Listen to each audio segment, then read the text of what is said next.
The reverse saw here. This one. Go. The water. You're on. Mm-hmm. All right, Shalom. We are the Hebrew Israelites of the Lions Den camp. We come out every week to prophesy the downfall of this wicked kingdom, also known as America, and the scriptures known as the daughter of Babylon, Great Babylon. All right, but before we do so, we want to give all praise to the Most High and His Son, and the Lashawan Kodash, in the holy tongue, the ancient Hebrew. All right, we'll say Kal, Halayim, La, Yahweh, Ba'Hashem, Yahweh Shai, Ba'Hashem, Ha, Rakah, Kodash, Ma'amah. All right, double honor to the elder apostles of GMS and their elders, and Shalom to you, Akim, and Akwatim, and children that believe in sincerity and truth around the four corners of the earth, because that's what this is about. Us enduring to the end, you know, and the Lord's elect making it to the kingdom.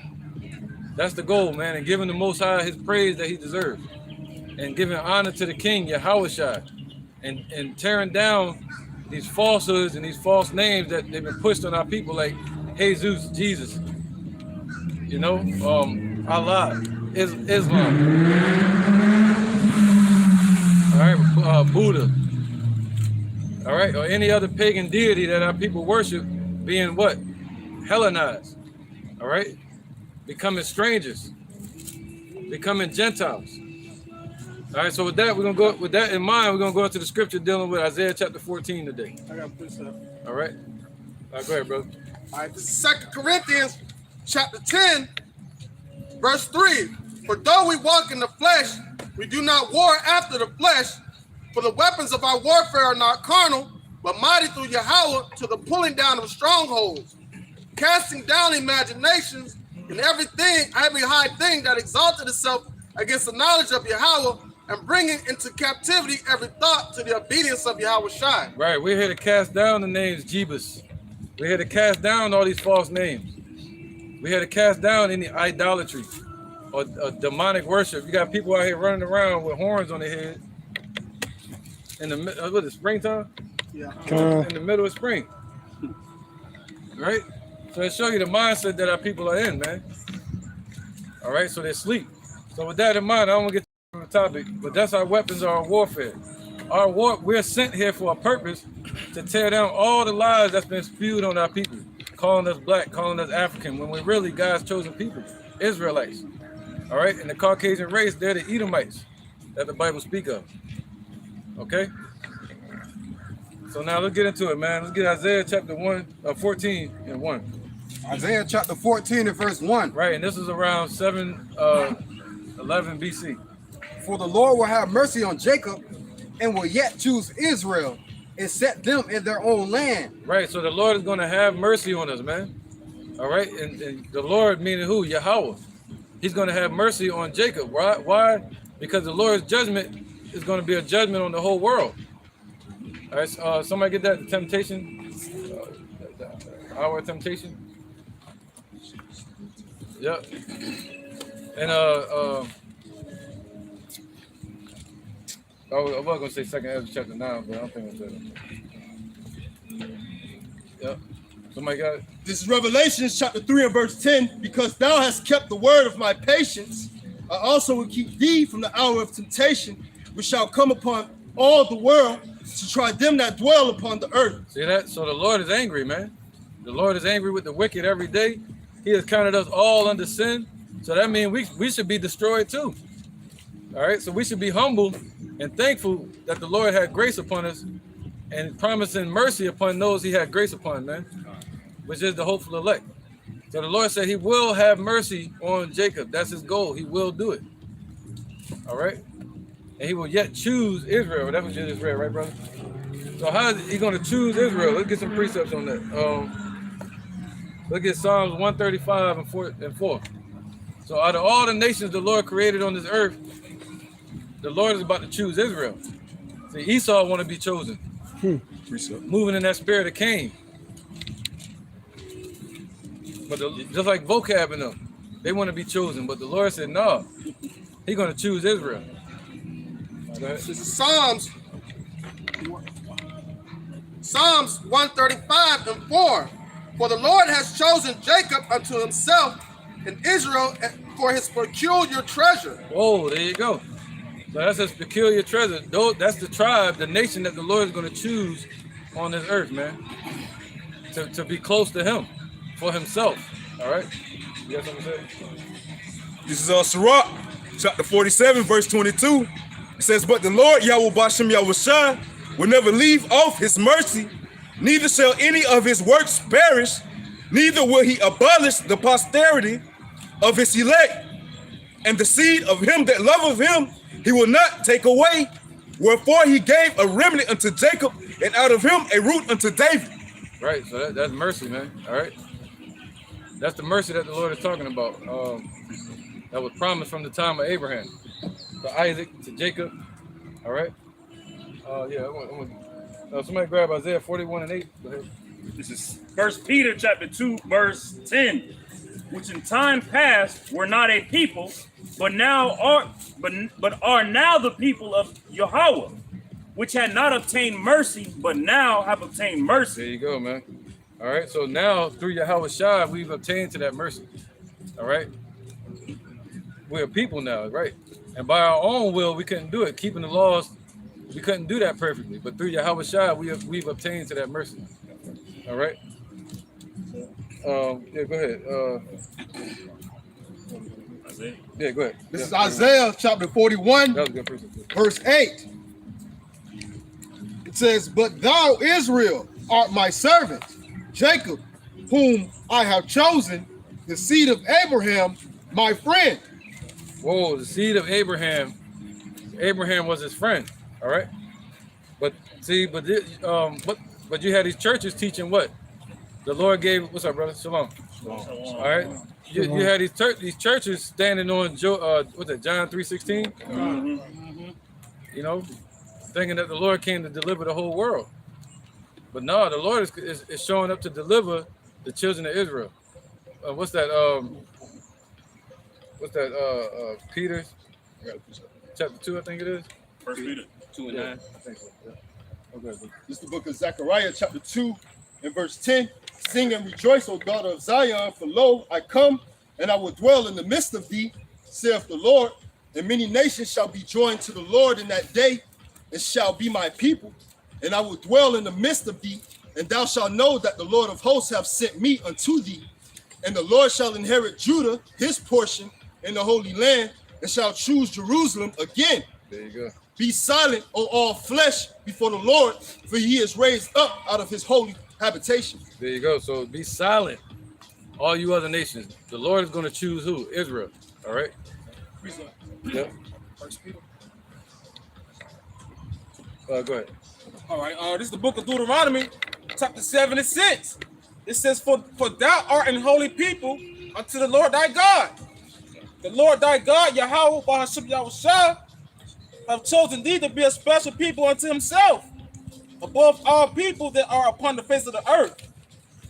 So the Lord chose us to be a special people unto himself, all right? Holy, separated from the world, man, all right? So that beats that John 3:16 doctrine that they're spewing out, all right? Because the Lord had mercy upon Jacob, and he loved Jacob, all right? And he hated Esau, man. Right. Somebody get Malachi 1 and 2. Let's start from there. All the way to 5. All the way to 5. This is Malachi chapter 1, verse 2. Right. I have loved you, saith the Lord. Yet ye say, wherein hast thou loved us? Right, because the Lord said what? He chastens who he loves. So the Lord has chastened us. All right? He chastened us using these other nations, lifting them up, having them persecute us. All right, through that was the chastening of the Lord. All right, for correction. Go ahead. Was not Esau Jacob's brother, saith the Lord? Right, our people look at that as hatred, but the Lord was telling Malachi that's love. All right, he chose Israel. Go ahead. Saith the Lord, yet I loved Jacob, and I hated Esau, and laid his mountains and his heritage waste for the dragons of the wilderness. Right, so that's Esau's heritage. That's what they got to look for. You know, the damn desert, in the pit. But that's why the Lord said he's going to choose Israel, man. And right now, it's looking like the Lord didn't choose us. But he showed his love on us by allowing us to go into affliction under Esau. He showed his love to us by sending his only begotten son, Yahushua, to live and die for us. That's love. He didn't do that for these other nations, man. Go ahead. Verse 4. Whereas Edom saith, we are impoverished, but we will return and build the desolate places. Right, and when did they say that? They said that during the times of Herod, that they were going to go back and rebuild the deserts of Edom that were torn down by John Hyrcanus and them. They wanted to go back and build up the nation of Edom, the Herodians. Go ahead. Thus saith the Lord of hosts, they shall build, but I will throw down. Right, so the Lord's saying, yeah, you're going to see them build up on this earth. But, you know, don't envy the wicked, though. The Lord's going to choose Israel. All right? You're going to see them build up all over the world, the Roman Empire, the American Empire, the NATO, France, all these other countries. The Lord said they're going to build up, but he's setting it up just so he can knock it down. All right? So the Lord said he's going to consume them with the brightness of his coming, man. Go ahead. And they shall call them the border of wickedness. Right, so they're going to be called the border of wickedness, but the children of Israel are going to be what? Go ahead. And the people against whom the Lord hath indignation forever. Right, so the nation of Edom, the Lord not going to choose them. The Lord going to have indignation against them forever until they completely destroyed. Yep, good. Finish this real quick. Verse 5. And your eyes shall see, and ye shall say, the Lord will be magnified from the border of Israel. There you go. All right, so we're going to see it. We're speaking about it now, but then we're going to see it. Just like going into Revelations 1 and 7. You know, the eyes are going to see the Lord's return. And then you're going to see the Lord, Yahushua, being magnified, meaning his nation, his kingdom, increasing from the borders of Israel. Righteousness is going to increase on this earth from the borders of Israel.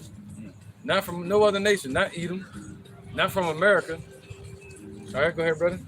This is Romans. So that's what it means when the Lord said he's going to yet choose Israel out of all these nations. Somebody grab 2nd Ezra 9 to 22. That's why a lot of these churches, a lot of the people in the church, they only stick to the New Testament because it doesn't say Israel. It doesn't say Israel explicitly a lot, but if you read into it, it's talking about Israel. Right. Yeah. Even going into Revelation. Yeah. Yeah, they don't touch Revelation. This is Romans. Like This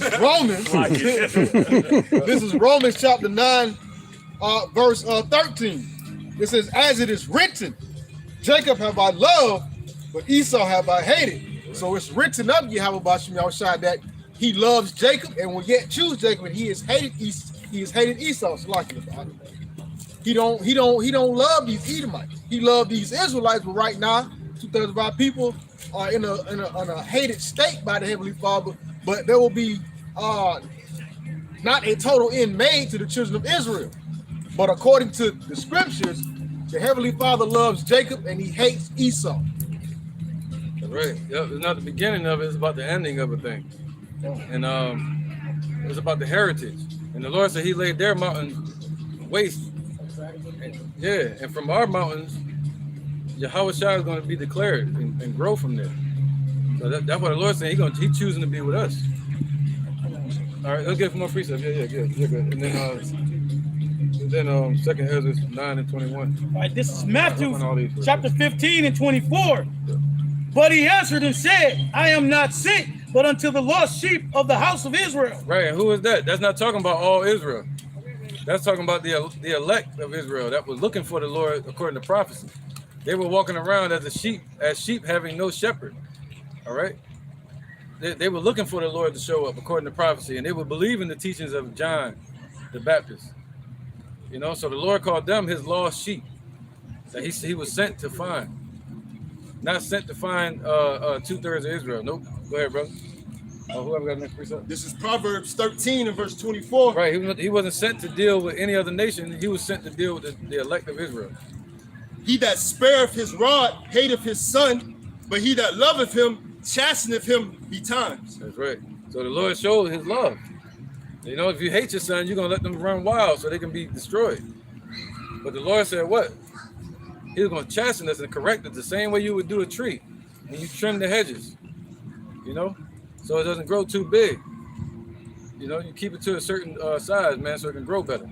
Corn, you said in one of your lessons, you said we're all every human is God's creation. We're all His creations. Right. But we're His people. Right. And just like when we talk about, oh, your family back home, it's like, you know, I'm about to go spend some time with my people. Like, and everyone knows instinctively that's your family. That's your nuclear family. Right. So we're the nuclear family of Yahweh Shem Yahweh Shah. Right, man. And Yahweh gave us a gardener to till the ground, to tend to us, to feed us the proper provender. You know. Other than that, he said he got fire for the woods. You know, that's why you have natural fires that burn all over the fucking world. You know, keeping things to a minimum. If not, the trees will overtake the water. So the Lord got that in place, man. But he said, what? He gave us a gardener to tend to us and keep us trimmed so that people can dwell there. Who? The spirit of truth can dwell there. All right? The comforter. Any more precept? Precept. Oh, that's fine. Good. We can get second Ezra 9 and 21. Oh, the one. Yeah, good. This is John chapter 4 and verse 22. Ye worship, ye know not what. We know we worship, for salvation is of the Jews. Right, man. That's right. So we're looking for salvation on this earth. The Lord said He chose Israel, so that's what salvation is coming for.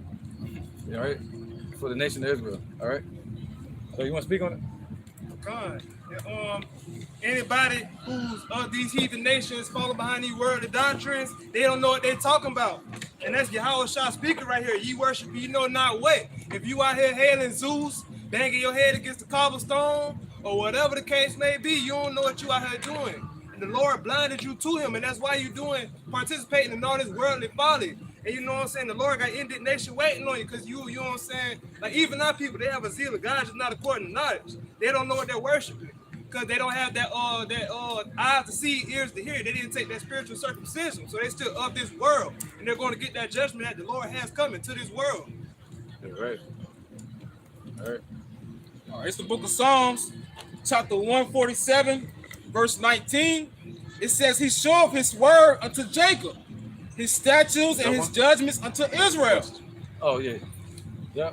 He showed what? It says, He showeth His word unto Jacob, His statutes and His judgments unto Israel. Right. And He knew that was going to lead us to salvation.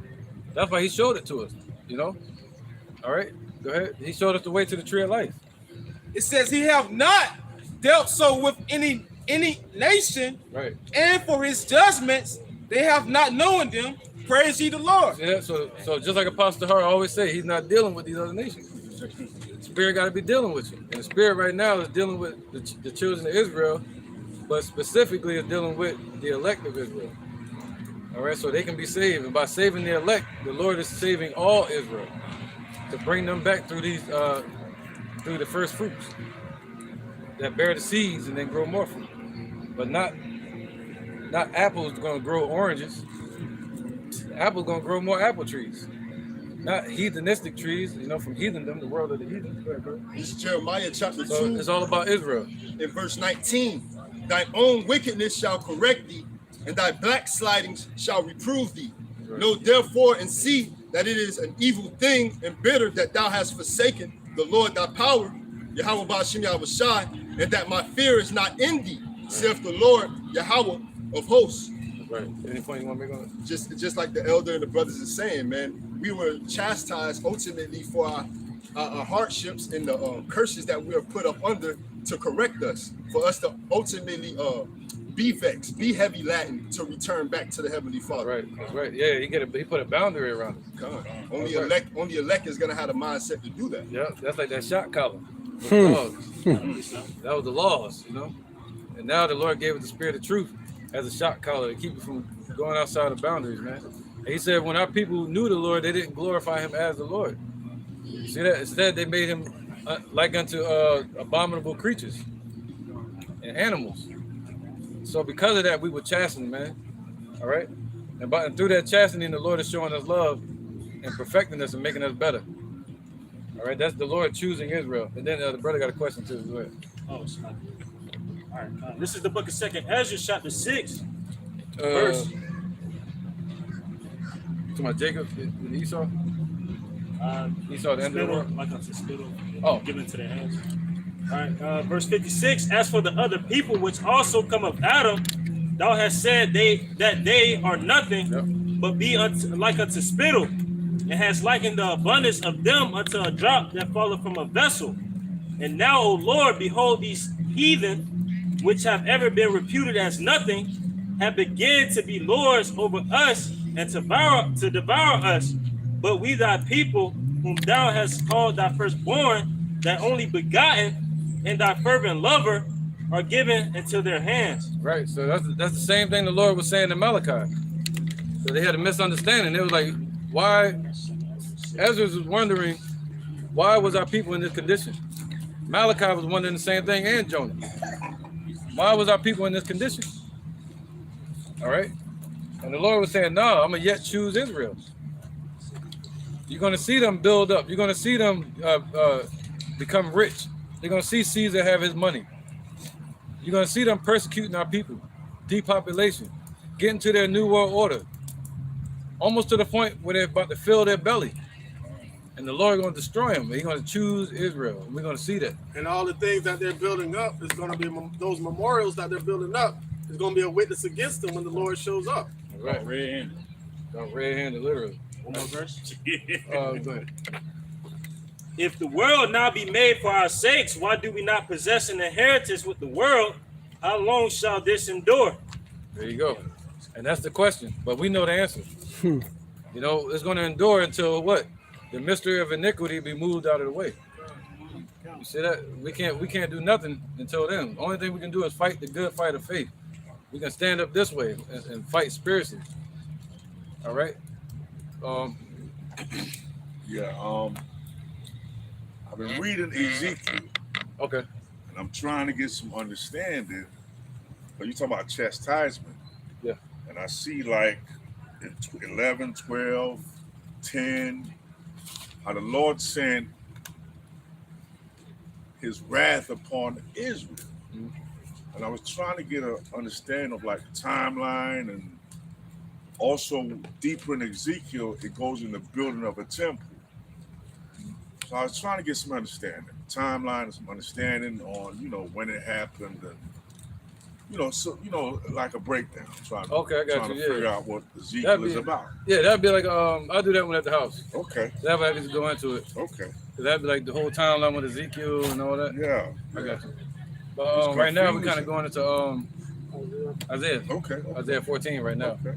Yep. And this was around the 7th century BC. All right. Yeah, I got you, man. I'll focus on Ezekiel this week. Put some more stuff out. Okay. The how Ratazah, So now let's keep going. Yeah. Yeah, go ahead. Somebody get 2nd Ezra chapter 9. All right, this is the book of Deuteronomy, chapter 32, and verse 8.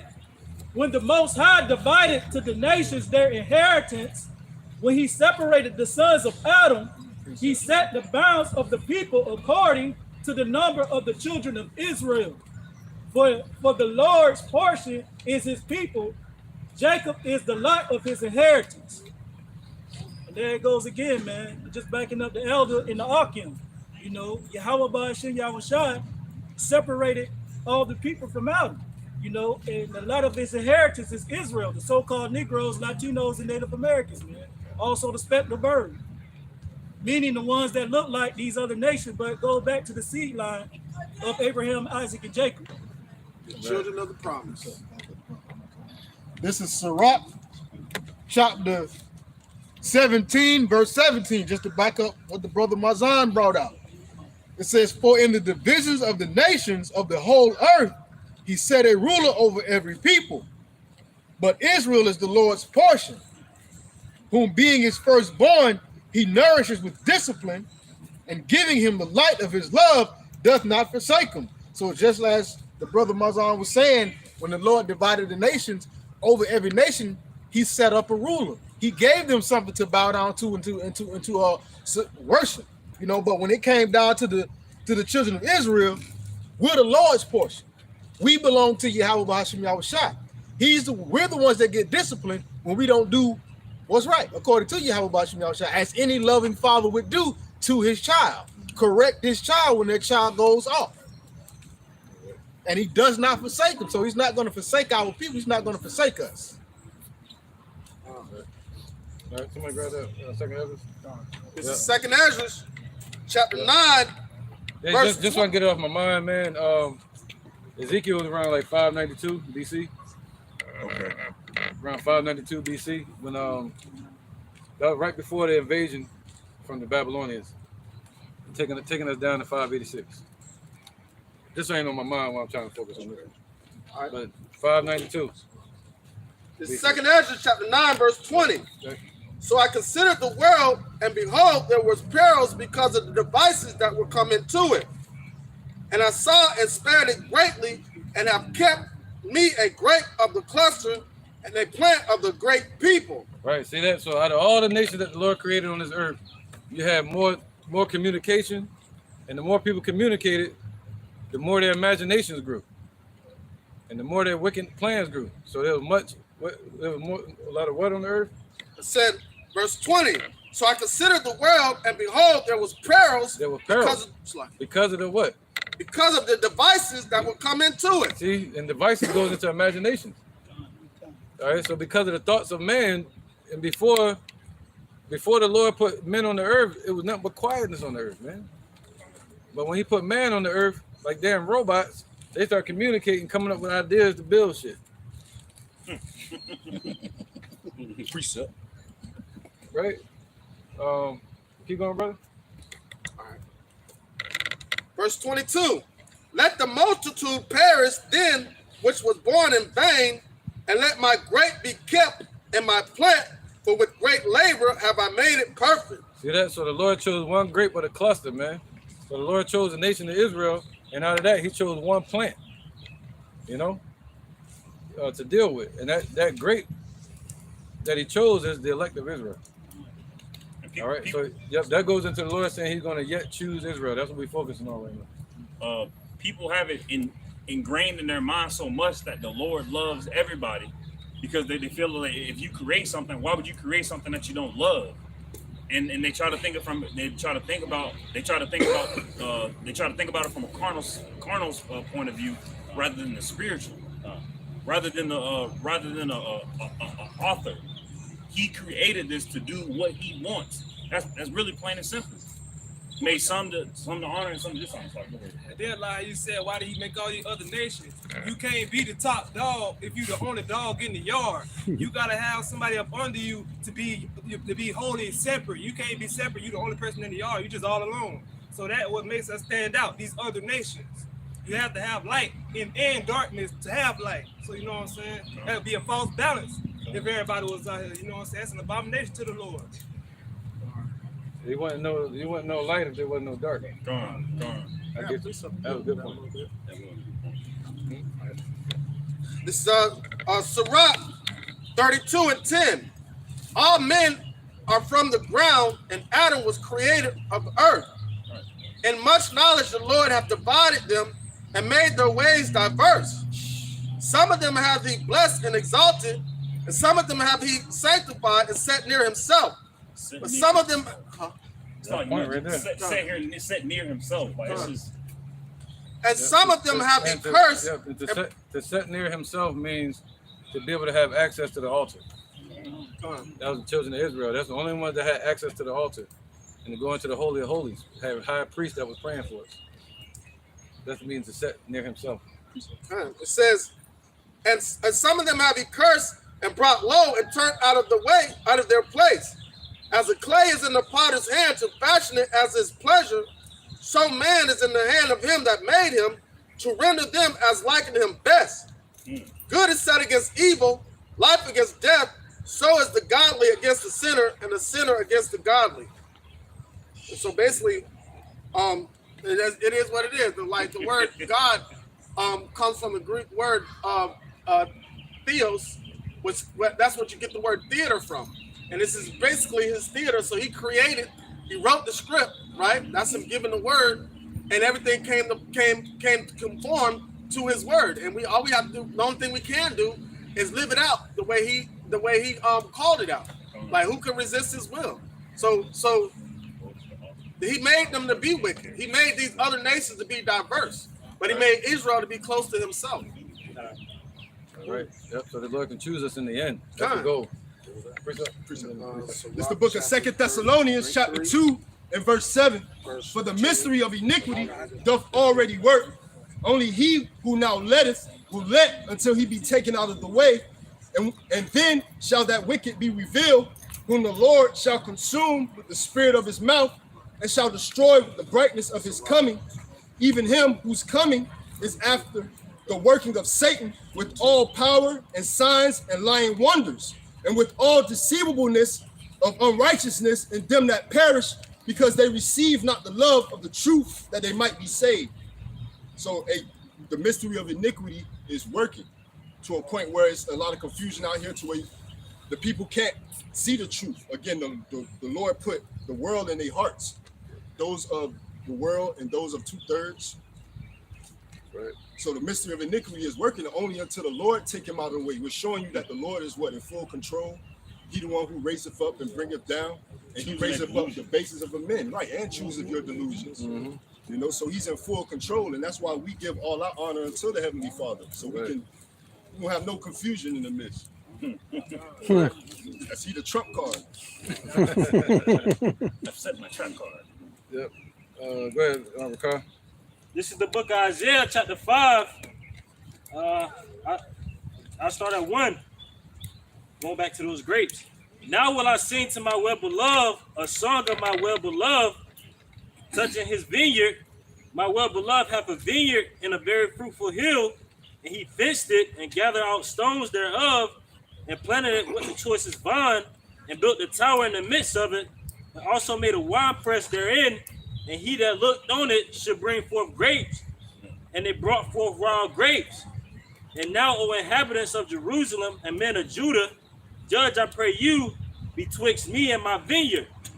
So going back to Israel being those grapes, and the Lord has kept the cluster of those grapes being the elect, the ones that's going to call upon him in these present times to turn back and repent, and ultimately follow in that stead.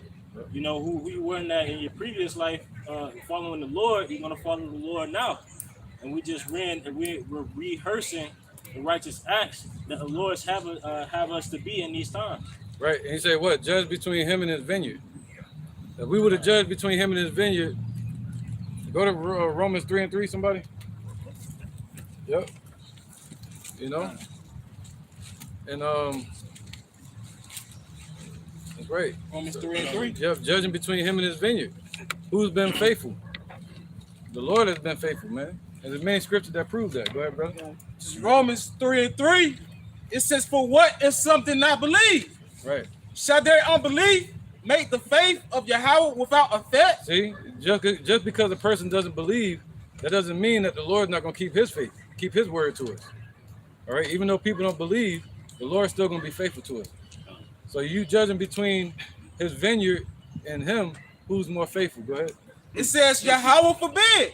Yea, let Yahweh be true, but every man a liar. See, that's what you're going to find out, that every man has been a liar. Every man, all of us have turned back and become liars at some point. Liars meaning what? Teaching the wrong doctrine, falling out of the truth, discontinuing from our way. All right. So that was us. He said we were the wild olive tree at first, according to Revelations 11. So how can we boast against the branches today that's trying to wake up and say, the Lord got you sleep so I can be awake? All right. So go ahead. That was it? No, that was it. What you just read? Oh, yeah. Go ahead, bro. This is 2 Peter, chapter 3, and verse 3. Knowing this first, that there shall come in the last days scoffers, walking after their own lust, and saying, where is the promise of his coming? For since the fathers fell asleep, all things continue as they were from the beginning of the creation. But the Lord is going to choose Israel. You see that? At that last second, when people think, just like on the boat with Paul, when Paul was on that ship and the ship was torn to pieces, And he said, I don't know if somebody can find it. Where is that at? In the book of Acts? Is it Acts?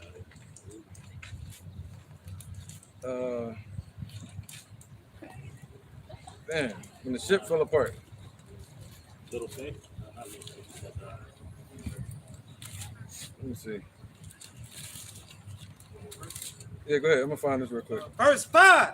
For this they are willingly ignorant of that by the word of God, the heavens were of old, and the earth standing out of the water, and water in the water, whereby the world that there was being overflowed with water perished. And that goes back into as it was in the day of Noah. They're gonna continue in the folly of this place until the Lord shows that he's still here. He's still that existing no power, the Most High. He's the one calling the shots. And you know what I'm saying? These people they groping around in the darkness, the folly of this world. They just not watching, being sober-minded. You know what I'm saying? They are willingly ignorant of anything to do with the spirit of Yahweh Ba'ashem Yahweh Shai. And they have to get a judgment for that to be cleansed. They're not going to be cleansed with eternal life and salvation. Cleansed with the truth, man. You got nothing but darkness out here. It's the godly against the sinner and the sinner against the godly, which means it's light against darkness. So in the midst of all this darkness, he took, like in the beginning of Genesis, the earth was dark and without void, without form. Just like how society is today, it's nothing but darkness and wickedness being promoted. Folly is set in great dignity. So in the midst of this darkness, and what did Paul say? The night is far spent. And we're not the children of the night, we're the children of the day. So when the day star comes arising in your heart, meaning the spirit of the Lord come arising in your mind, you become that light in a dark place. You know, the light at the end of the tunnel that people are searching for. The same ones that were searching for the Lord, waiting on him to be born and show up on the scene, are the same ones searching for that light right now to this day.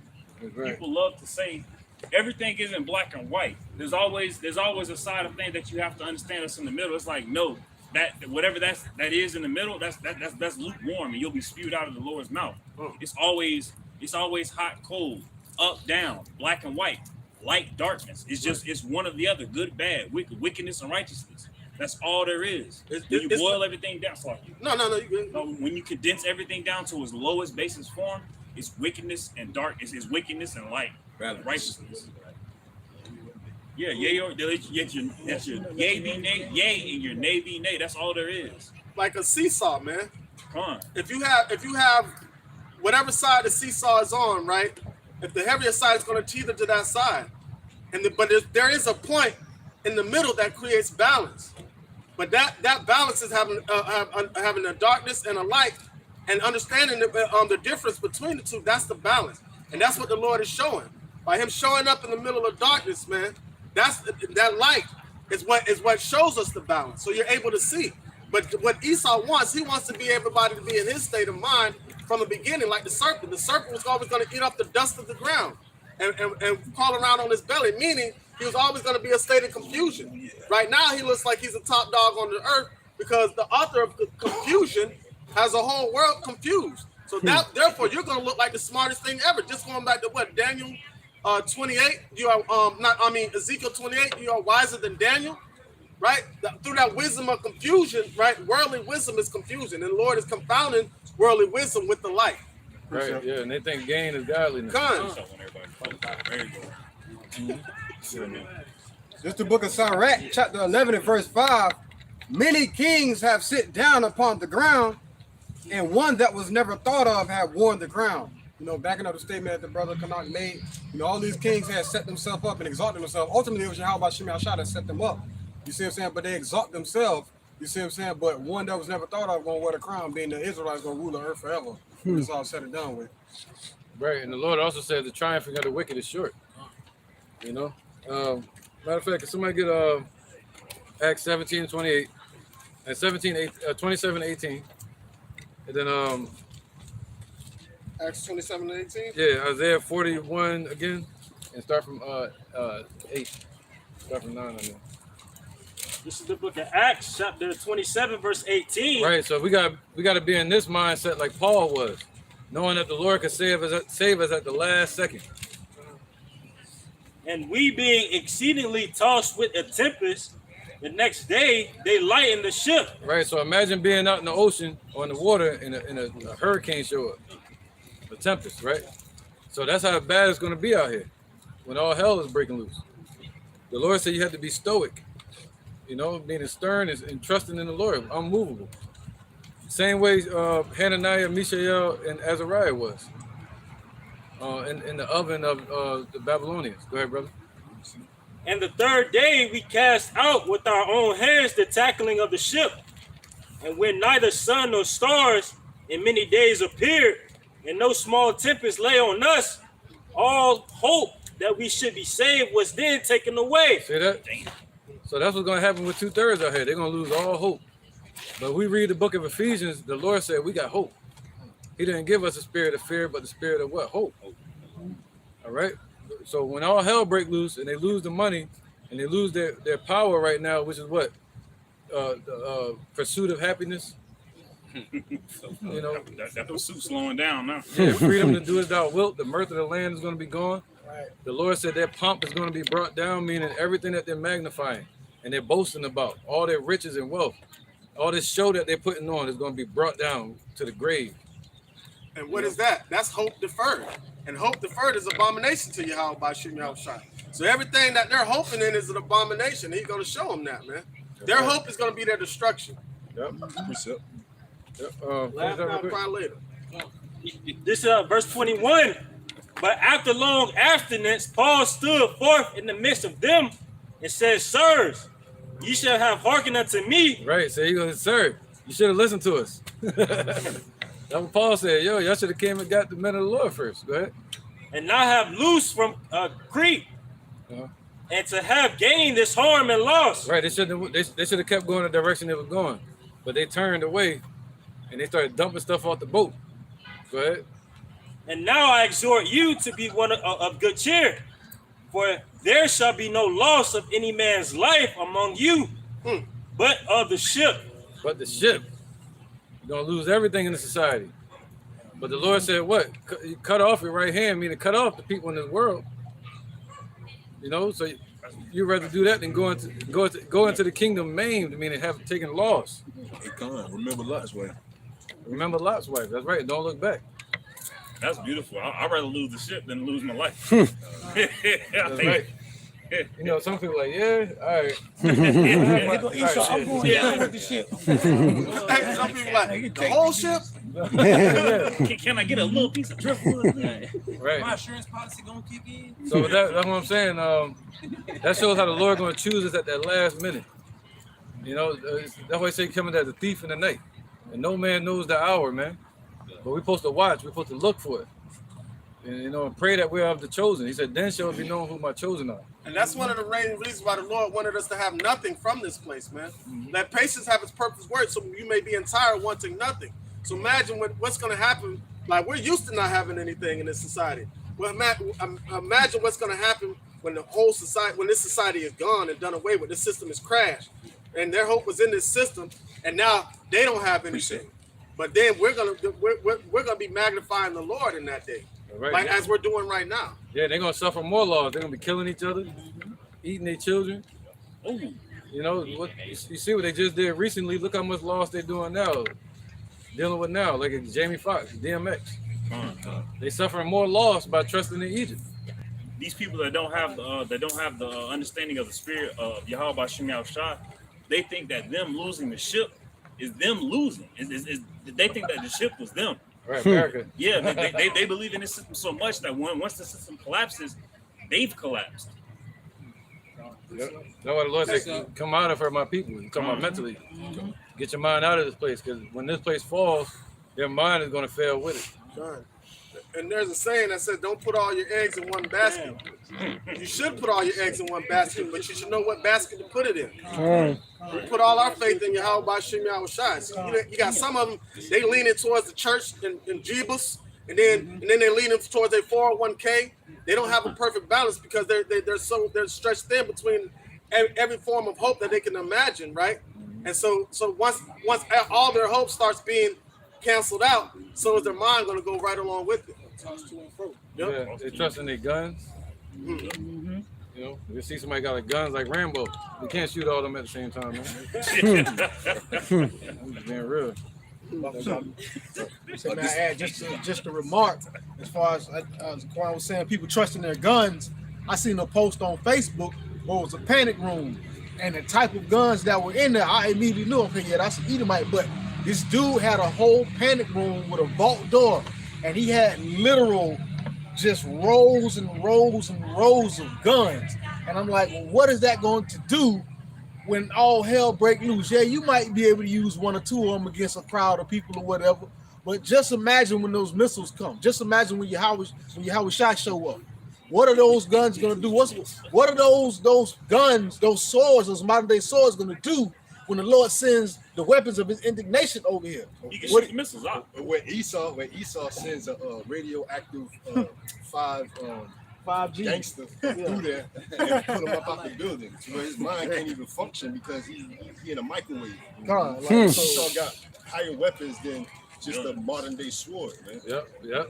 And they got guns, but Esau starved you out. He proved that in the Roman Empire. Right. What happens when the Lord gives his men spiritual power? You go to shooting them guns, they do that Neo shit.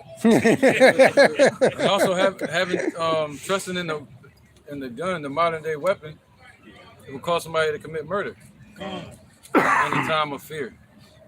Can you imagine having a gun in the state of mind these people are gonna be in? It's gonna be fire ready aim. They can be shooting at their shadows. Yeah, and they move, they're gonna be shooting everything. Yeah. Psalms chapter 146, and I'm gonna start at verse 5. It says, "Happy is he that hath the God of Jacob, for his help, whose hope is in the Lord his God."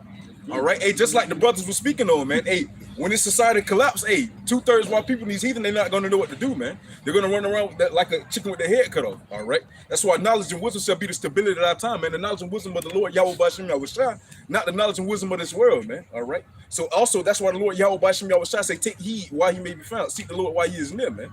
All right. Why? Because his grace period is closing, man. Right. Yep. Go ahead, bro. This is the book of 1 Peter chapter 4, verse 17. "For the time has come that judgment must begin at the house of Yahweh. And if it first begin at us, what shall the end be of them that obey not the gospel of Yahweh B'Shem Yahushua? And if the righteous scarcely be saved, what shall the ungodly and the sinner appear?" Yep. Scarcely meaning the last second. Yeah. Just barely. Scarcely, yeah, barely, man. As soon as the missiles hitting, the elect gonna be taken up into the chariots. What is the terminology or the saying goes? By the skin of your teeth. That close. And the thing about it, the peace of mind that the elect are still gonna have, just like how Paul had on the ship, when the ship about to be shipwrecked. They looking at him like, "Why are you so calm, man? You should be panicking like we panicking." That's the same thing 2/3 of these other nations are gonna be saying. Why the hell are y'all so calm when this shit just being destroyed? Knowledge and wisdom shall be the stability of our time. Won't waver to and fro. Right. Yeah, losing America is not losing anything at all. It's gain. It's gain. This is hell for us. Freedom. Yeah, freedom. That means our chains are being broken, but to other people that their safety is being broken. Future is done. Yeah, They whole everything they plan for is done. Yeah, music careers, everything. That's why they can kill themselves. They like that kill themselves. They like the movie Django when the master died and on the dude. He was over master like no, like and that's the 2/3 of our people. They don't want to see it. They don't want what it is. And what's even more sad is he was sad that the slave master was dead, because what else is he going to do? He can't buy anything because he got no money. He can't earn any money because he's technically not a human, and he can't do anything without that master. But our master, our king, our ruler, he's in heaven. Yeah, can never be touched again. Right, without our power. Come on. When America bites the dust, it's gonna be like Rocky IV. Remember, Apollo Creed had on them American boxing shorts, right? And the whole world gonna be like, throw in the towel, throw in the goddamn towel. But the elect are gonna be so like, man, don't get me wrong. It's gonna be a little bit. We're still human, but we're gonna rely on the faith that we have in Yahweh B'Shem Yahushua. We're gonna get like we're gonna boom, we're gonna jump a little bit, but still. we're gonna still be immovable. Lord willing, I'm part of that number, man. Right. That's what the Lord said. He's gonna redeem us from death and from famine, meaning keep you from it and bring you back from it. And we're gonna be in it. We're gonna go through it. It might be you might be on your last breath, and then the Lord just show up and bless you with the ability or send an angel to take care of you. Just like he did with Daniel, with Habakkuk. Which one was it? He was about to die. He added 15 years. Well, that was You wasn't finna tap out on the wedgie, champ. Come on now, get up, man. Yeah. Look at Isaiah 14. The book of Isaiah, chapter 14 and verse 1. For the Lord will have mercy on Jacob and will yet choose Israel and set them in their own land. And the strangers shall be joined with them, and they shall cleave to the house of Jacob. There you go. So now, let's deal with we dealt with choose, right? How the Lord going to choose Israel, and He's going to set us in our own land, according to Amos chapter 9. But let's get this real quick. Somebody get Isaiah 40 and 1. Huh? Napkin? Oh, got it. It was a bird. God, man, it's a bird. You got me last week. Yep. Oh, damn. It must have been an Edomite bird.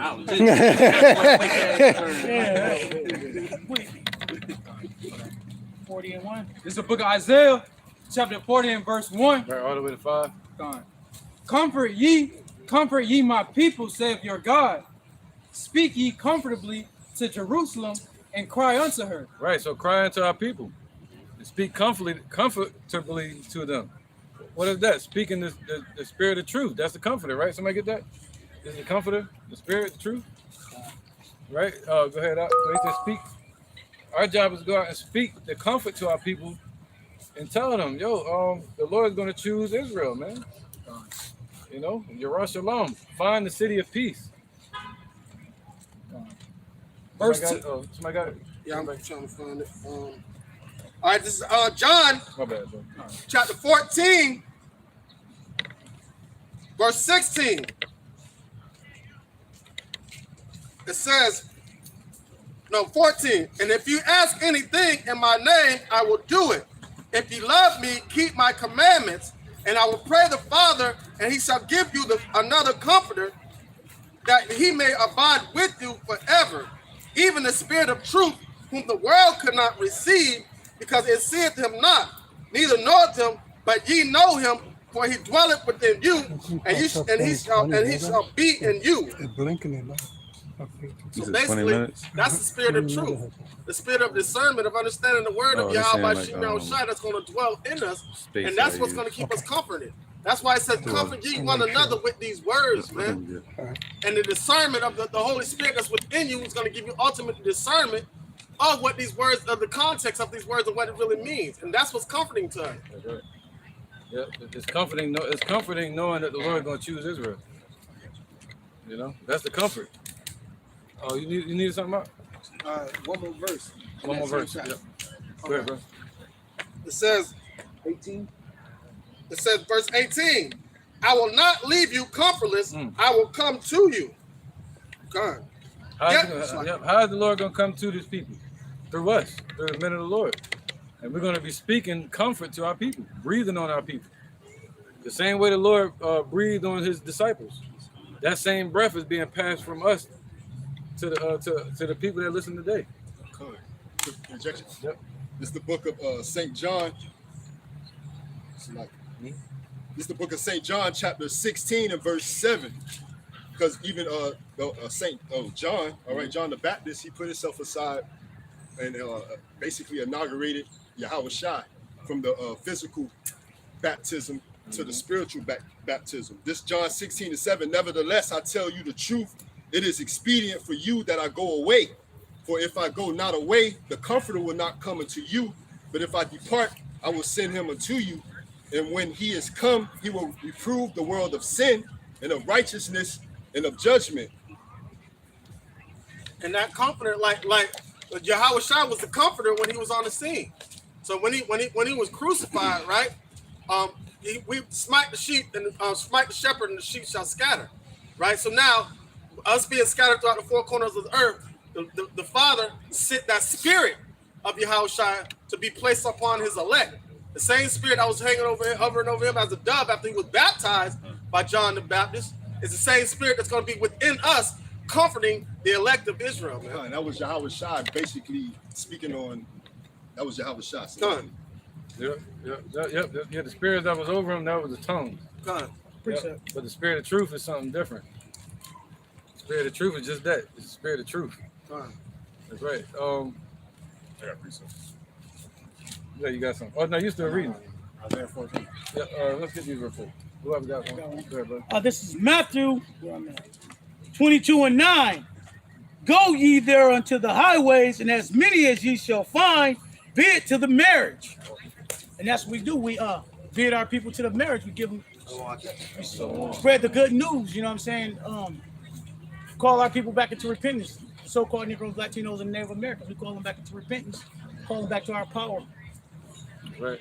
Form of Voltron, man. Right. Precept? Anybody? This is John chapter 14, verse 27. Peace I leave with you. My peace I give unto you. Yahushua speaking. Not as the world giveth, give I unto you.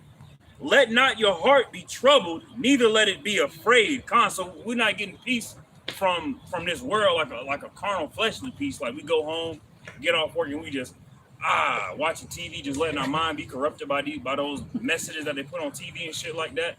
We get peace from the spirit of Yahushua. All right, we get peace from reading the scriptures.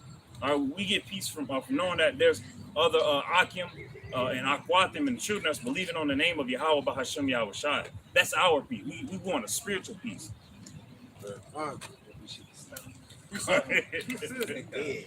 Yeah, having peace in the middle of a storm. Being stoic again. That's the way we're gonna be able to be still. Having a cool wind in the oven. Yeah, being able to be still in the spirit and unmovable. Sound mind. Yep. All right, this is the book of Second Thessalonians, chapter 2, verse 13. It says, "But we are bound to give thanks always to Yahweh for you, brethren, beloved of the Lord, because Yahweh hath from the beginning chosen you to salvation through sanctification of the Spirit and belief of the truth." Right. So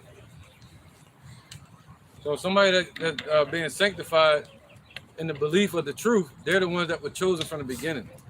They're the ones that's speaking about in Isaiah 14 where the Lord said he's going to yet choose Israel. All right. Very simple to understand, but this world can't understand it, especially Esau. All right, verse 14, it says, "Whereunto you he called you by our gospel to the obtaining of the glory of the Lord Yahushua HaMashiach." Right. You got to be called, and it's got to be predestined.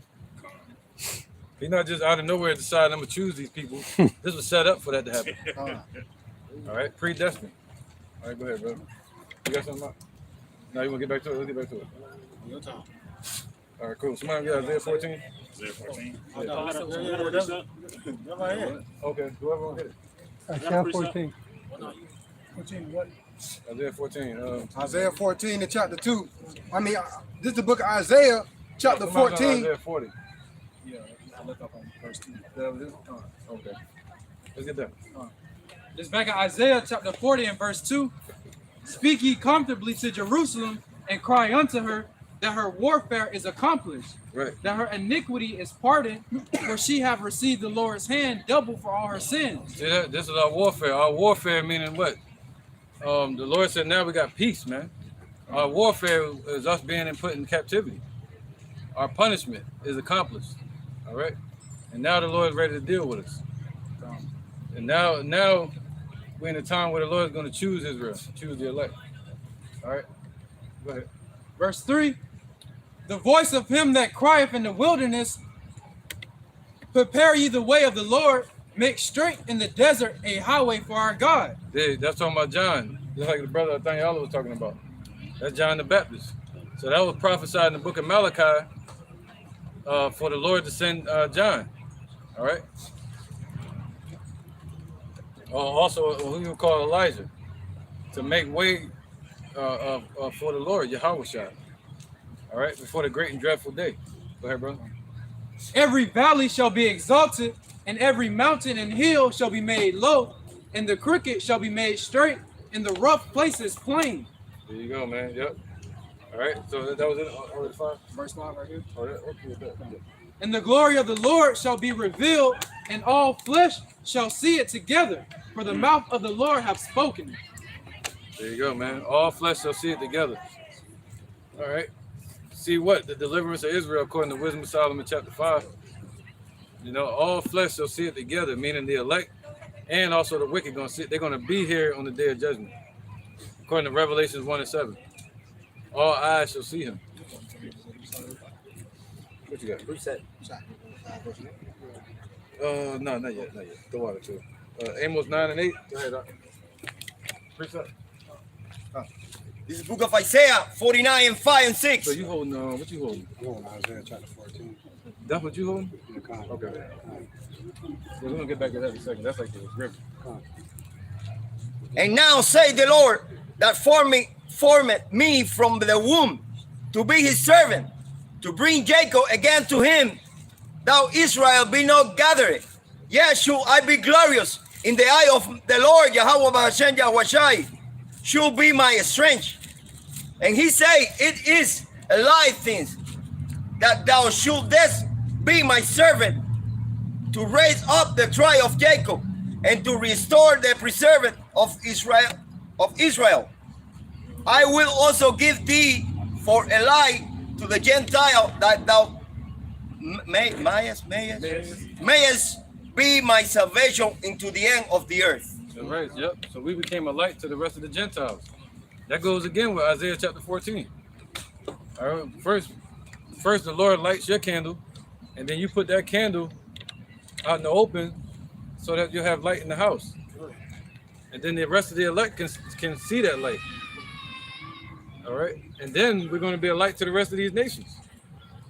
In the kingdom, they got to come to us for the answers. You see that? So they got to come to us to be righteous, so they can stop getting their ass whooped. And as the women, man, they're going to have to come unto the true men of the Lord, all right, according to Isaiah 4 and 1, how they reproach taken away. That's right. The world ain't choosing you, so what? Your woman ain't choosing you, so what? Your job ain't choosing you, so what, man? It's all the matrix. Your child ain't choosing you, choosing the mother instead when it came from your testicles. So what? Your parents ain't choosing you, so what? You black sheep of the family now? Because you in the truth? Well, the Lord said he's going to choose you. He said, when your mother and father forsaken you, the Lord shall take you in. So the Lord has chosen you, and he's going to choose you.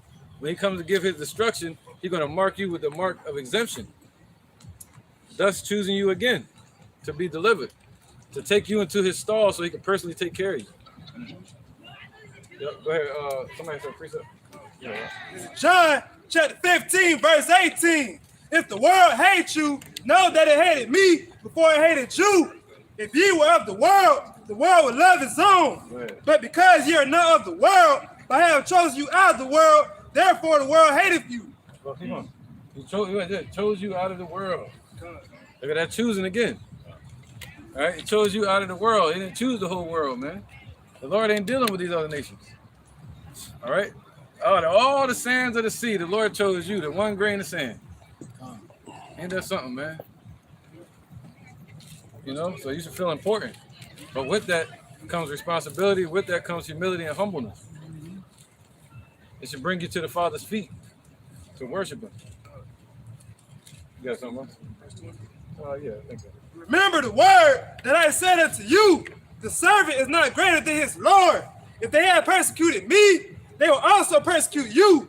But if they have kept my sayings, they will keep yours also. Right. Imagine if Yahushua said that. That thought that the Lord hated us.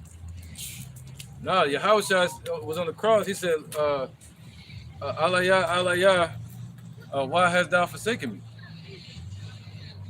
Right? And at that last moment, he said what? he gave Yahushua the power to give up his spirit. All right, he gave Yahushua the power to break from out of the chains of his flesh. Just like Yahweh has given us the power to break out of the chains of sin. And at the last moment, he's going to take us up into those chariots and take care of us. All right? Yep. It's the book of Luke, chapter 6 and verse 20. And he lifted up his eyes on his disciples and said, Blessed be ye poor, for yours is the kingdom of Yahweh Bashim Yahushai. Blessed are ye that hunger now, for ye shall be filled. Blessed are ye that weep now, for ye shall laugh. Blessed are ye when men shall hate you, and when they shall separate you from their company, and shall reproach you, and cast out your name as evil for the Son of Man's sake. Right, because they call what? Evil good and good evil. They don't know the ways of the righteousness. Right. And the Lord said, what? Follow not a multitude to do evil. You know, let them go that way and go the way that the men of the Lord tell you to go the right way. So you should hear a voice behind you telling you to go this way. And walk ye in it. You know, and know how to walk. You know how you should walk through this life. And how you should be in all your conversations, meaning all your actions in life. Knowing that the Lord is preparing to choose you. Many are called, that the calling has happened. You've been called to the in through the door, and now you're being chosen to sit at the table. And that's what we're hoping for. All right? To be not just called, but to be chosen, man. But you gotta endure until the end in this work. All right. Amos 9:8. Yeah, go ahead. All the way to 15. This is Amos chapter 9, verse 8. Right. Behold, the eyes of the Lord Yahweh are upon the sinful kingdom. Right. So the Lord is watching, and that's what we know being in this truth. But you got to know that. You got to know that the Lord is watching. Sometimes you forget that, and we begin to move carnally. You know, but the Lord is watching, man. He's watching everything. And even when the enemy is whispering their plans against us, the Lord is listening to their plans. The Lord created them and created their plans. You know, so surely the Lord can stop them from doing what they're doing. All right, go ahead. And I will destroy it from off the face of the earth. There you go. So the Lord said he's going to destroy their kingdom from off the face of this earth, man. All right, all that the Greeks and Roman Edomites have built up is going to be destroyed off the face of this earth. Ain't that something? No, like that. That's why I was trying to hold it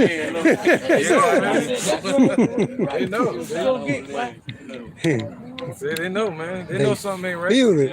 Anytime you say devil or you say vengeance coming to them for what they did to our people, they know they're talking about them. They don't even try to, they be like, They got it. They know it's talking about them, man. Darn it. Darn it. Go ahead, brother. My bad. saving that I will not utterly destroy the house of Jacob, saith the Lord. See that? The Lord said he's not going to utterly destroy the house of Jacob. He's going to choose Israel. See that? Even though like we're going to see so many dead people out here. He said the slain of the Lord shall be many. There's going to be dead bodies everywhere, just like in Katrina. Imagine being in the midst of that. And you'll be like, yo, I'm next. Just like in war. You start saying when you're talking to, and these next few minutes you see them get their head blown off. You'll be like, why hasn't it happened to me yet? You know? Why did those people make it through World War I and World War II so they can have us today, their grandchildren? It was a chosen seed that the Lord chose. You know, yep. So all them bloodlines, the Lord chose every person to be alive just so you could be here today and be delivered and be His first fruit. I heard a couple. I said it first. All right now. This is Psalms 91 and 7. It says, 1,000 shall fall at thy side and 10,000 at thy right hand, but it shall not come nigh thee. Only with thine eyes shalt thou behold and see the reward of the wicked. And that's it. That's the setting right there. And that's really talking about the missiles. Only with your eyes shall you see the reward of the wicked. When the elect are going up into the chariots, you know, read that part again. Okay. Distracting a little bit. 1,000 shall fall at thy side and 10,000 at thy right hand, but it Right. shall not come nigh thee. Right, see that? So the elect gonna be going up into the chariots, scarcely saved, and at the last minute they're gonna see the destruction of the wicked, and that's 2/3 gonna be in the midst of that as well. So that's the setting, knowing that Russia and them shooting 200 million missiles coming this way. How are you gonna make it out of that? That's what everybody gonna feel. Even the elect are gonna be affrighted. That's in Revelation 11. Somebody get that for Baruch? Can I read some more on this? Yep. All right, it says, The elect were only with thine eyes shalt thou behold and see the reward of the wicked, Yep. because thou hast made the Lord Yahweh by Shem Yahushai, which is my refuge, even the Most High thy habitation. No, verse 13. There shall no evil befall thee, neither shall any plague come nigh thy dwelling. So we're gonna be preserved in that time, man. The Lord's gonna make sure we stay preserved. I got another one. Yeah, let me get this real quick. Okay, come on. All right, go ahead, bro. This is Revelation chapter 11, Yep. verse. Yeah, it's gonna be. They said that's why he said the righteous shall be scarcely saved, man. You know. Go ahead, brother. My bad. Revelation chapter 11, verse 12. It says, and they heard a great voice from heaven, saying unto them, come up hither. And they ascended up to heaven in a cloud. So at the moment the elect getting taken up, that fire gonna be hitting this place. All right. Go ahead. It says, and their enemies beheld them. Yep. And the enemy's gonna be looking up like, yo, why I ain't going up there? Yeah, like that. Yep.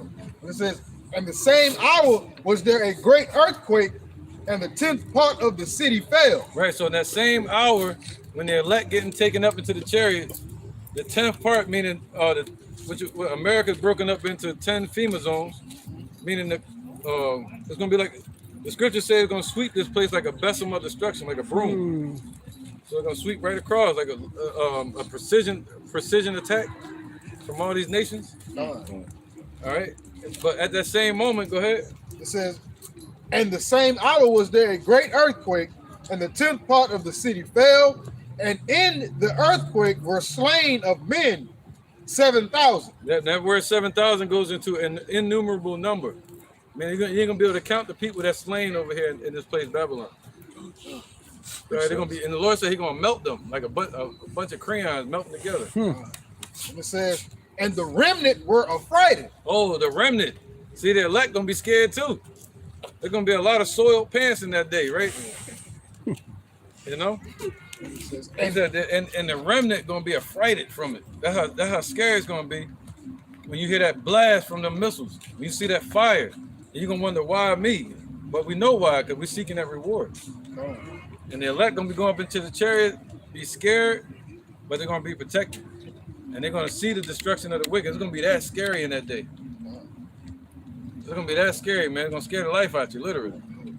And it says, and in the earthquake were slain of men 7,000, and the remnant were affrighted and gave glory to the God of heaven. There you go. We're gonna give glory. That glory gonna overpower our fear in that day. We're gonna realize, according to Psalms, I think it is, the rest. But down here, they're gonna see what? Let's get that real quick. See real fast before we go forward. Their face shall be as flame. Where is it at? The love thing? Check it right. Check it right. And as they are dreams. I got it. I was waiting. I knew that. They're gonna have two different visions. Yep. You want it now? The dream? Oh wait. Let's get this one first.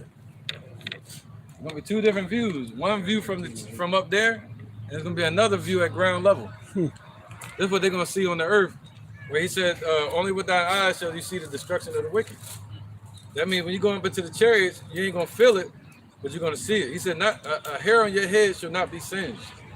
Just like Hananiah, Mishael, and Azariah in the oven of the Babylonians.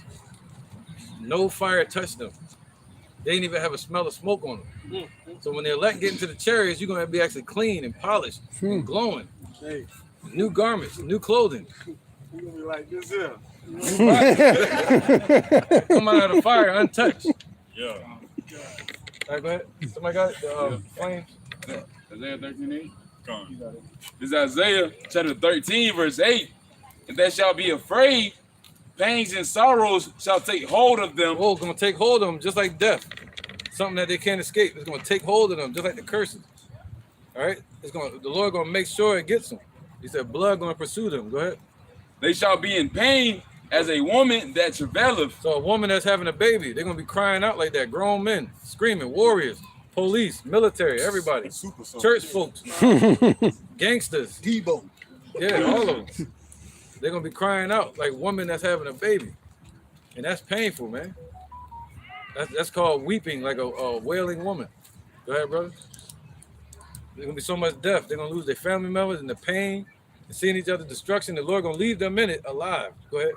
They shall be amazed one at another. Their faces shall be as flames. They're gonna be amazed because there ain't gonna be no mirrors. They're gonna become the reflection of each other, and they're gonna see the flames on another person, and they're gonna say, "Damn, I'm here too." They get burned up, looking at each other, poof, like a spontaneous combustion, burning up from them nuclear ICBM missiles, man. So that's one view. My bad, I just need to get this real quick. That was it, right? Yeah. All right, go ahead, real quick. Now, this is the other view from when the Lord said, only with thy eyes shall you see the destruction of the wicked. Go ahead. All right, this is Psalms 126:1. When the Lord turned again the captivity of Zion, we were like them that dream. Right. You got one? All right. So when the Lord returns our captivity and brings us out of this captivity, it's going to be like a dream, man. The same way Peter dreamed when he was released out of the prison by the angel. He thought he was dreaming until he got out of the gates and away from the prison. Then he started and the angel was gone. But the elect going to realize it not when it's happening, but when they're in the chariots. Once we get out of the gates of hell. All right, go ahead. It says, when the Lord turned again the captivity of Zion, we were like them that dream. Right. Then was our mouth filled with laughter and our tongue with singing. Your mouth is going to be filled with laughter, man. And your tongue with singing. What that means, not singing, that means to be joyful and praising the Lord. All right, to be yelling out to the Lord. It's going to be like singing. You know, all of us together.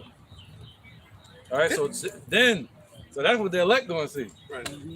Then said they among the heathen, the Lord hath done great things for them. The Lord hath done great things for us, wherefore we are glad. That's Russia now, though. They're going to say, hey, he destroyed America. I got another one. You know, he did it for us. But what did the Lord say about Russia? He said, I'm against thee, oh God. Yeah, don't be fooled. All right.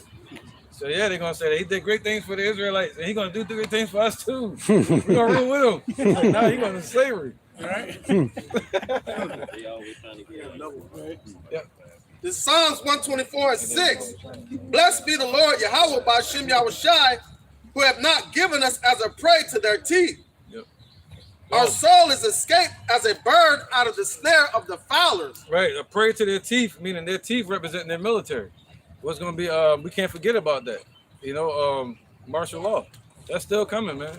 All right, he's not going to, that's when the Lord going to show power to his elect. You'll see. He said, what? When the enemy shall come rushing in like a flood, you got it. This is Isaiah 59:19. It says, so shall they fear the name of the Lord Yahweh Ba'ashem Yahushua from the west, and his glory from the rising of the sun. When the enemy shall come in like a flood, the spirit of the Lord Yahweh Ba'ashem Yahushua shall lift up a standard against him. Yep, there you go. All right, and that standard going to say, hey, don't touch my elect. All right, the Negroes, Latinos, and Native Americans, don't touch them. All right, get your red hands off them. That's what they're going to say. All right, Psalms 24:7. Our soul is escaped as a bird out of the snare of the fowler. The snare is broken, and we are escaped. Ooh, so at that last minute, the snare that Esau has been setting, their trap, their pump that they've been boasting about, all their plans and their mechanism that they're bringing, all their hopes and dreams, their desires that they're setting as hell against us, man. The Lord said what? It says, we're going to be delivered. As a bird, meaning the speckled bird, meaning it ain't gonna matter about your color. It doesn't matter if you're of the elect of Israel. Those men and women and children are gonna be delivered from out of the trap, the snare of the fowler. What's the fowler? The fowler is the person that sets traps for birds. All right, that's where you get the letter Tazah from. the letter of the Hebrew alphabet is Tazah. It's a man sitting on the ground hunting. All right. Go ahead, brother. I says, our help is in the name of Yahweh Bashim Shai, who made heaven and earth. There you go. His name is our help. Think about that. That's how powerful he is. Just having that name to call on. The angel's going to listen. Psalms 91, he said he's going to give him charge over us. So you better go watch him. Think about that. All right. So, what was we read? Let's get back to Isaiah Revelation 13 to 10. Yep. Yeah, we over 15? Yeah, go ahead. This is Isaiah. Right. We're talking about how the Lord is going to choose Israel. Even though we're in this condition, even though you're going through hell and persecution, bad days, good days, whatever, you know. This Amos. You got people like you got all these entertainers, people like Nate Satan, $150 million somebody had. Yeah. So all these people getting all this money, but you chosen the righteous path. You know, you can't wait this far to say, damn, I should have did something else. No, you keep going that path, man, you're going to get your reward. But you got to grow in that way. You know, keep growing. Matter of fact, run quicker. Don't look back. Or if you're going to look back, just take a look back clearly so you can see what you've left behind. And you can get further away from it, even if it's your ex-woman. You want to miss her? Well, take a look at her again. Look at everything she did to you. Look at it. Play I Spy. You see that? And tell yourself the truth. And then turn back around and keep going, man. And run faster towards the Lord. How can you run faster? That means study more. That means watch more videos quicker. Watch all the breakdown videos. So you get closer into wisdom. Getting closer into wisdom gets you closer to the Father, because he's the spirit of truth. And the wisdom is the truth. That's how you move quicker, man. All right? Doing more videos. So some people have taken excess over or over quality. They make thousands of videos and there's no quality in it. Or instead of making videos, they make music videos. No, I'm saying just what I'm saying. Like, they're making videos, video. Like, I make it to the kingdom. But if you watch it, they ain't talking about nothing. You know? So build up your quality first. That's why the Lord says, study to show yourself approved. And wait on that ministry. You know? Anyway. Go ahead, bro. This is Amos chapter 9, verse 9. For lo, I will command and I will sift the house of Israel among all nations. Right, so Yahweh has commanded this for the Lord to sift through our people with the spirit of truth. He only looking for the elect. He ain't looking for nobody that he's going to destroy. That's worthless. That think this is a joke. This is real. Anybody that think the Father is a joke, get ready to be missile food. You see Russia talking. You see Iran talking. Think that's funny. Laugh at that. Go ahead. Like as corn is sifted in a sieve, yet shall not the least grain fall upon the earth. Right. When you sifting for corn and you sifting gold, you're getting rid of the dirt and you're keeping the main products. You're keeping the precious stones or whatever's precious to you. All right. Verse 10. Right. So he's sifting right now. Literally, we're like literally in his hands. And nobody can pluck us out. And that's a beautiful thing, man. You got to think about this. Make it current to you. Make it present to you. Because these people will deceive you, man. You watch them walking around and you can fall back to sleep. Because they seem all right here. But damn, there's people getting slaughtered every day and killed. Look at the laws they're setting against us. Yes, our people out here walking around asleep. Yes, everybody. If you're not in this truth, you're walking around asleep. And you're going to be destroyed if you don't wake up. Yes, you too. Fuck, man. People act like we can't talk to them. I give a damn what y'all think. Guilt hit her. That guilt hit her. That's why she turned around. Yeah, that's guilt, man. Yeah. That's guilt. That ain't hatred. That's guilt right there. It ain't got nothing to do with me. Insecurity. Give you that option to turn around and hear the word of the Lord. You keep walking. Right, they give you the evil eye. But what the Lord say about that? Somebody get that? We said their looks. You're not afraid of those looks? Yeah. Yep. I need to get some real quick. He made our eyes. You trying to keep spirit. Don't say with spirit. Right back there. What's it? Yeah, try that one. Yeah, what's it gonna be a pretty look? This is Ezekiel chapter 2, and I'm gonna start at verse 3. Right. Yep. And he said unto me, Son of man, I send thee to the children of Israel, to a rebellious nation that have rebelled against me. Right. We're not sent to the Caucasian race. We're not sent to Edom. We're not sent to the Chinese. We're not sent to the Africans. We're sent to our people that are even mingled amongst these people. That's what we're sent for. All right. We're not sent for the so-called, what do you call them? Arabs and all them. I said Africans already. Go ahead. They and their fathers have transgressed against me, even unto this very day, for they are imputed children. Right. 2/3 of our people are transgressing against the Lord until this day. And he said, yo, they hated him, so they're going to hate us. All right. So this is to be expected. Go ahead, brother. And stiff-hearted. And they stiff-hearted. Meaning stiff-hearted meaning they're stuck going the wrong way. And you can't turn their head around for nothing. It's stiff. It's stuck. They're stuck going down the wrong path. And they're not looking back. They're not turning their head back. They're stiff. Go ahead. I do send thee unto them, and thou shalt say unto them, Thus saith the Lord God. That's right. We ain't not thus saith me. Thus saith Yahweh. All right. Bahashem Yahweh Shai. Go ahead, brother. And they, whether they will hear or whether they will forbear, for they are a rebellious house, yet shall know that there had been a prophet among them. That's why you got to speak it. You should speak it to anybody you come in contact with. Forget their feelings. So what? So what? They're gonna think you crazy. They can't fire you from the job about it unless you start it. If they come to you, ask you a question, talk freely about it. Who cares, man? It's almost over.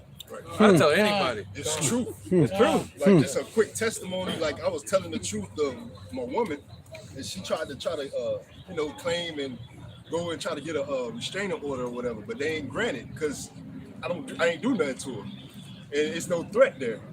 So It's like, again, it's like the old game and the old tricks. It's not even working no more. When you come into the spirit of Yahweh Bashim Yahweh Shai. That's right, man. You know how to move. You know that what they can do and what they can't do. Like the law is the law. It is what it is. But we move according to the law because we according to Yahweh Bashim Yahweh Shai's laws. Mm-hmm. So it's a trump card. Like it ain't nothing. You can't box a man of the Lord in. You can't trick and play these little demon-like games. Right. You can't do that. Right, man. When you're in the spirit of Yahweh Bashim Yahweh Shai. By being in the spirit of Yahweh Bashim Yahweh Shai, Yahweh Bashim Yahweh Shai, they operate outside of time. They operate outside of this realm entirely. Like when we do our best to stick to the spirit of Yahweh Bashim Yahweh Shai, we're operating at a higher level of thinking than all of these people. Right. Like it's like they simple. That's why the scriptures say what? How long will you simple ones love simplicity? Yeah. Fools hate knowledge. And despise instruction. And scorners delight in their scorning. Right. Everywhere, right? Right. You got that part with the eyes. Yeah, they look. Verse 6, and thou, son of man, be not afraid of them, neither be afraid of their words, though briars and thorns be with thee, and thou doest dwell among scorpions. Right, our people are some poisonous, hurtful people, man. You see that? They'll strike at you and try to tear you down. And that poison will seep in, called that hatred, that haterism. You know? Your neighbors, you come outside, they're just staring at you. Why? Because they see that light on you. You know, somebody's walking up the street. It ain't just because you're a so-called, the curses are there. No, they're looking at you different. You know, they're looking at you like they're ready to crash out. You know, why? Because they see that light on you. Why? Because some people are saying this. Why not me? What makes you better? Why did the Lord choose you and not me? Well, maybe they need to ask you that question, and you'll be able to tell them. Be not afraid of their words, nor be dismayed at their looks. Don't be afraid of their words or their looks, man.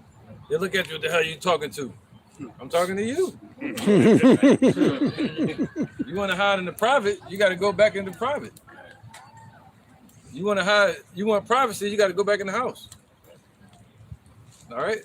We are here to what? Reprove, rebuke with all exhortation. precept. All right, go ahead. If you walk by this kitchen, you get burned. That's on you. Get flamed. All right, go ahead. No, they be a rebellious house. Right, our people are rebellious. They're not rebelling against us. They're rebelling against the Lord. That's right. They're probably rebelling against their man at home. And thou shalt speak my words unto them. Right, so that's what we're doing. We're speaking the Lord's words unto our people, whether they like it or not. That's what we're doing. We're speaking the Lord's words to our people. And they don't want to hear it. They'd rather hear Joe Biden or their church pastor. She ain't like that one. Nobody said she'll beat me up for that Biden. Whether they will hear or whether they will forbear, for they are most rebellious. Yep. Don't nobody like Biden, boy. He's like, don't put that on me. Put that in on me, Rick and Bobby. Yep. So it's set up for them to be rebellious, man. If we was out here talking about our personal business or anything else that we're doing, they'll be cool. But we're talking about the Lord's words and they mad. All right, go ahead. Somebody precept? Just to back up what Jaquan was saying, they're gonna get the business too. and how our people are hard headed, and this is the words of what Yahweh Shah said. This is John chapter 12, verse 46. It says, "I am come a light into the world, that whosoever believeth on me should not abide in darkness." So Yahweh Shah came as a light to shine so that we can see what's going on.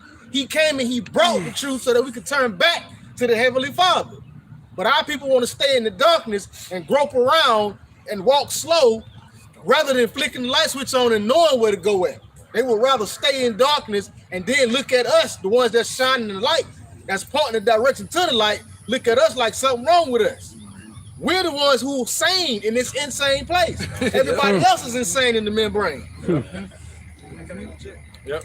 And it's like you try to help your brother and give him direction. Man, I got this. I don't need your help.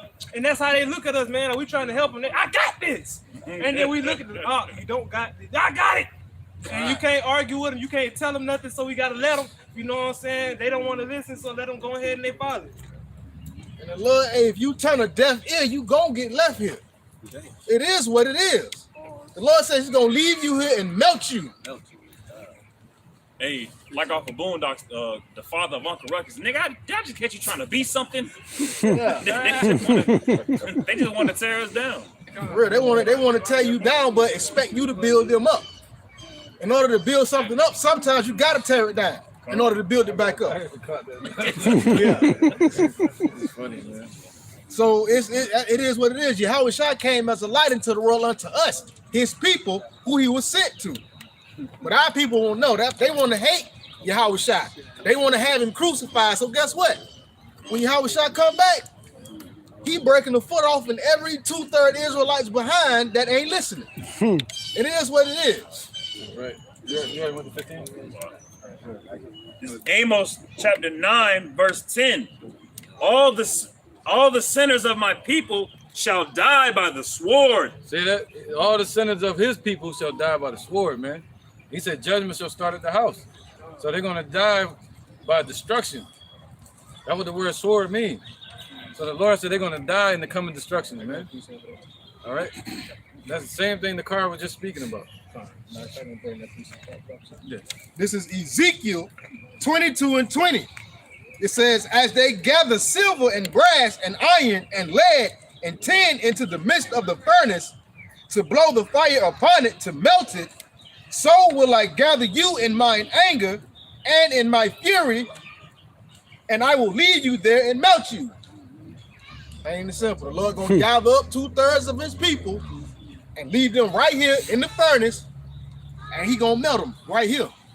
So ain't no getting out, ain't no level of melanin, ain't no level of Egyptology, ain't no level of worldly information and or supposed wisdom that's gonna get you up out of this place. If you ain't listening to what the Lord is saying, hey, you finna do what most jakes do for not listening. If you playing, you finna be laying. Right, go ahead, brother. Appreciate It was just gonna land back Kabash. This is kind of saying the same thing, just how people are hard-headed. but we're sent unto our people. And we signed up for that job. This is Ezekiel 3 and 5. For thou art not sent to the people of a strange speech and of a hard language, but to the house of Israel. Not too many people of a strange speech and of a hard language, whose word thou canst not understand, right? Because you'll think that we speak in a different language trying to teach our people and tell our people about the dreadful day of the Lord. All right, they look at us like we don't got no heads. Surely had I sent thee to them, they would have hearkened unto thee. But the house of Israel will not hearken unto thee, for they will not hearken unto me, for all the house of Israel are imprudent and hard-hearted. There you go. Yeah, just like the Edomite walking by, he would love to hear what we're talking about. They spend all their time trying to fight to get a part of it. Be a part of this shit. And Jake spend all their time trying to fight to get away from it. Yeah, look at Vocab. Vocab started a whole campaign about how Gentiles can make it because he knows that he's a heathen Gentile. Yeah, this network might be 150 million off that. That's crucial. So people like that, man, they want to be an Israelite so bad, man. Meaning God's child. And only God's children are Israelites. So if you say I want to be God's child, then you're saying you want to be an Israelite. Go ahead, bro. Even though it's a guy that be making videos of fake Jews up there in New York, man, he be going into the little synagogues asking for the manager and shit. They be giving him the runaround. It was just kind of like, man, they already think so much that, and they just think they're the chosen people that when they see a real Israelite, they give him the runaround, not knowing that he's God, one of God's chosen. Yep. But here's a precept. This is John 7:7. The world cannot hate you, but me it hateth, because I testify of it that the works thereof are evil. So Yahweh Shah saying the world doesn't hate you, but they hate him because we're the one that's testifying of him. You know, it's not us. It's the words that we're speaking, man. Yahweh Shah's doctrine. If we was to speak to her just trying to holler at her, she'd still give us the cold shoulder. But if we was friends, she'd give us talk to her, shoot the shit. But since we're trying to tell her something, what she's doing is wrong, and she on the phone with some asshole doing nothing for her soul, for her salvation, she think we're the weird ones, thinking that we're the bums, that we're the assholes. No, we're trying to give out that same love that we receive. The truth. Our people don't know what love is. And this is beauty. The Lord said, put on thy beautiful garments. Right. So when we come in the name of Yahweh Shah, that's who they see. They don't see this exterior person. They're looking, that spirit is being vexed. They don't even know what they're looking at. They don't even know why they're reacting like that. It's the spirit that's within them causing them to react like that. Yep. And look at the position the Lord got us in. Out here pointing the finger at people. You know, out here judging in a sense. You know what I mean? But you know, casting our testimony, I would say, and pointing at people. And the Lord said, "What? He came to teach and not be taught too." So He moved in an austere spirit. And when we pointing at people, they don't like that. Because why? Because this is an effeminate society. And you said something earlier about Isaiah 5. It was like the grape about the vineyard. You said something about judge. I can't remember what it was. Judge between him and his vineyard. That's right. That's what's happening. That's what's happening right there. What power will you trust? People trust in the power of the gun. All right, so when that power fails, they gonna fail. Their power shall fail. They trust in the power of the money. So when that power fails, their power shall fail. We trust in the power of the Lord is never gonna fail. Right. Now, look, I just want to get back to this real quick. Amos. Yeah, just real fast. Amos 9. Okay. This is Amos chapter 9, verse 10. All the sinners of my people shall die by the sword, which say, the evil shall not overtake nor prevent us. In that day will I raise up the tabernacle of David that is fallen, and close up the breaches thereof, and I will raise up his ruins, and I will build it as in the days of old. So in the days when the people are saying what? The prices are low, we're good. I'm looking forward to, the New World Order, what they moved to the CBDC, cryptocurrencies, degrees, businesses that they're going to start, looking down the line for becoming a millionaire, looking to get signed with Rick Ross or somebody. Well, the Lord said, what? The ventures is going to fail. All the harvest that they're hoping for is going to be destroyed ultimately in this society. All right. So he said he's going to close up the breaches thereof. Meaning the only ones going to get this truth is the elect. The Lord is going to seal up that circle, just like He sealed up the ship dealing with Noah. And the people was on the outside banging to get in. Well, that's how this truth is. You know, they're gonna be dying to be in the truth in that day, looking for the men of the Lord, seeking for the truth. But it's gonna be a famine of the word. Too late. Go ahead. Verse 12, that they may possess the remnant of Edom, and all of the heathen which are called by my name, saith the Lord that doth this. That doeth this, right? So the Lord is the one. What that means, where it says all the heathen that are called by His name, that means He's the one that called them heathens. You see that? So He's the one that called them heathens. And He said, what did I say again? The last part, I missed it. Right, saith the Lord that doeth this. Yeah, right before that. Oh, I'm gonna reread verse 12. Yeah. Amos 9 and 12. That they may possess the remnant of Edom, and all of the heathen which are called by my name, saith the Lord that doeth it. Right, and we're going to possess the remnant of Edom, meaning everything that Esau owned. We're going to own all their lands, everything they owned all around the world. We're going to possess all of that. All right, the remnant of Edom, and even them, and all the other nations that He called heathens. Go ahead. Verse 13. So the Lord going to choose us, man. He's going to choose Israel. And we're going to take everything from the world. Take the world like on Brightburn. There's a term going around now with women called pick me. They say that women who want to be chosen by a man, they try to stigmatize it as a negative thing.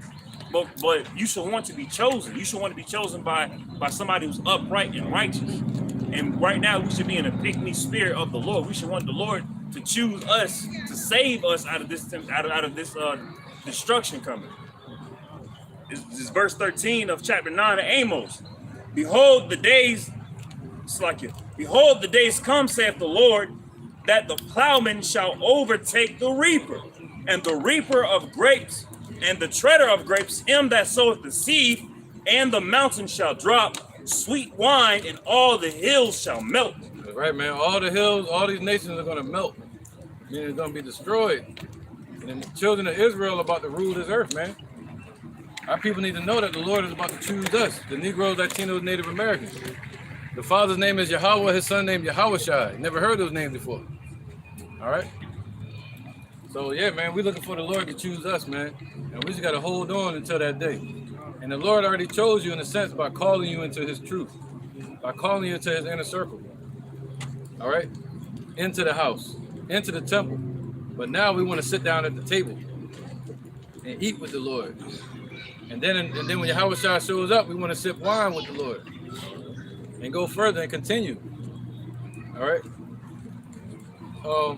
That was it, right? Verse 14. Verse 14.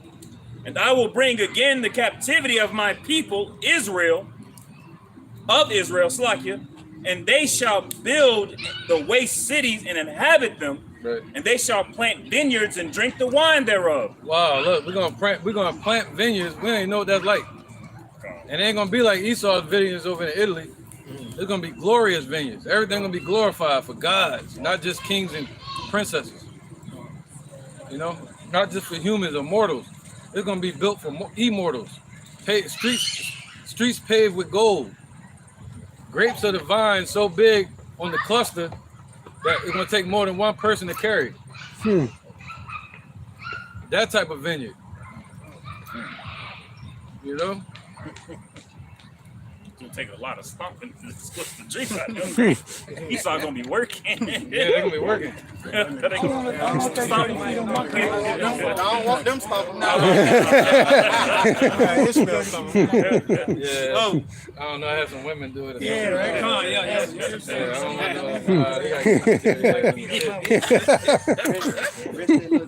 Yeah, that's gonna taste like pork and shit. I don't know. What? That was the crumbs in the wine. Yeah. Esau tried to poison that shit so bad. And they shall plant vineyards and drink the wine thereof. They shall also make gardens and eat the fruit of them. Right, so we're gonna make gardens, man. You know, like gardens, like real, like a not like a garden in the back of your house. It's gonna be a garden like this whole field, like a memorial type of place, memorial park. So we're gonna build gardens. We're gonna have waterfalls that you're gonna give to your daughters. You know what I'm saying? So we're gonna watch everything be built up by their hands, like they watched us build up their kingdom. And that's gonna be the beautiful process. And the Lord gonna slow down time. The Lord is speeding up time while Esau is in power to bring their destruction to pass. But in the kingdom, everything gonna slow down. One day gonna feel like 1,000 years.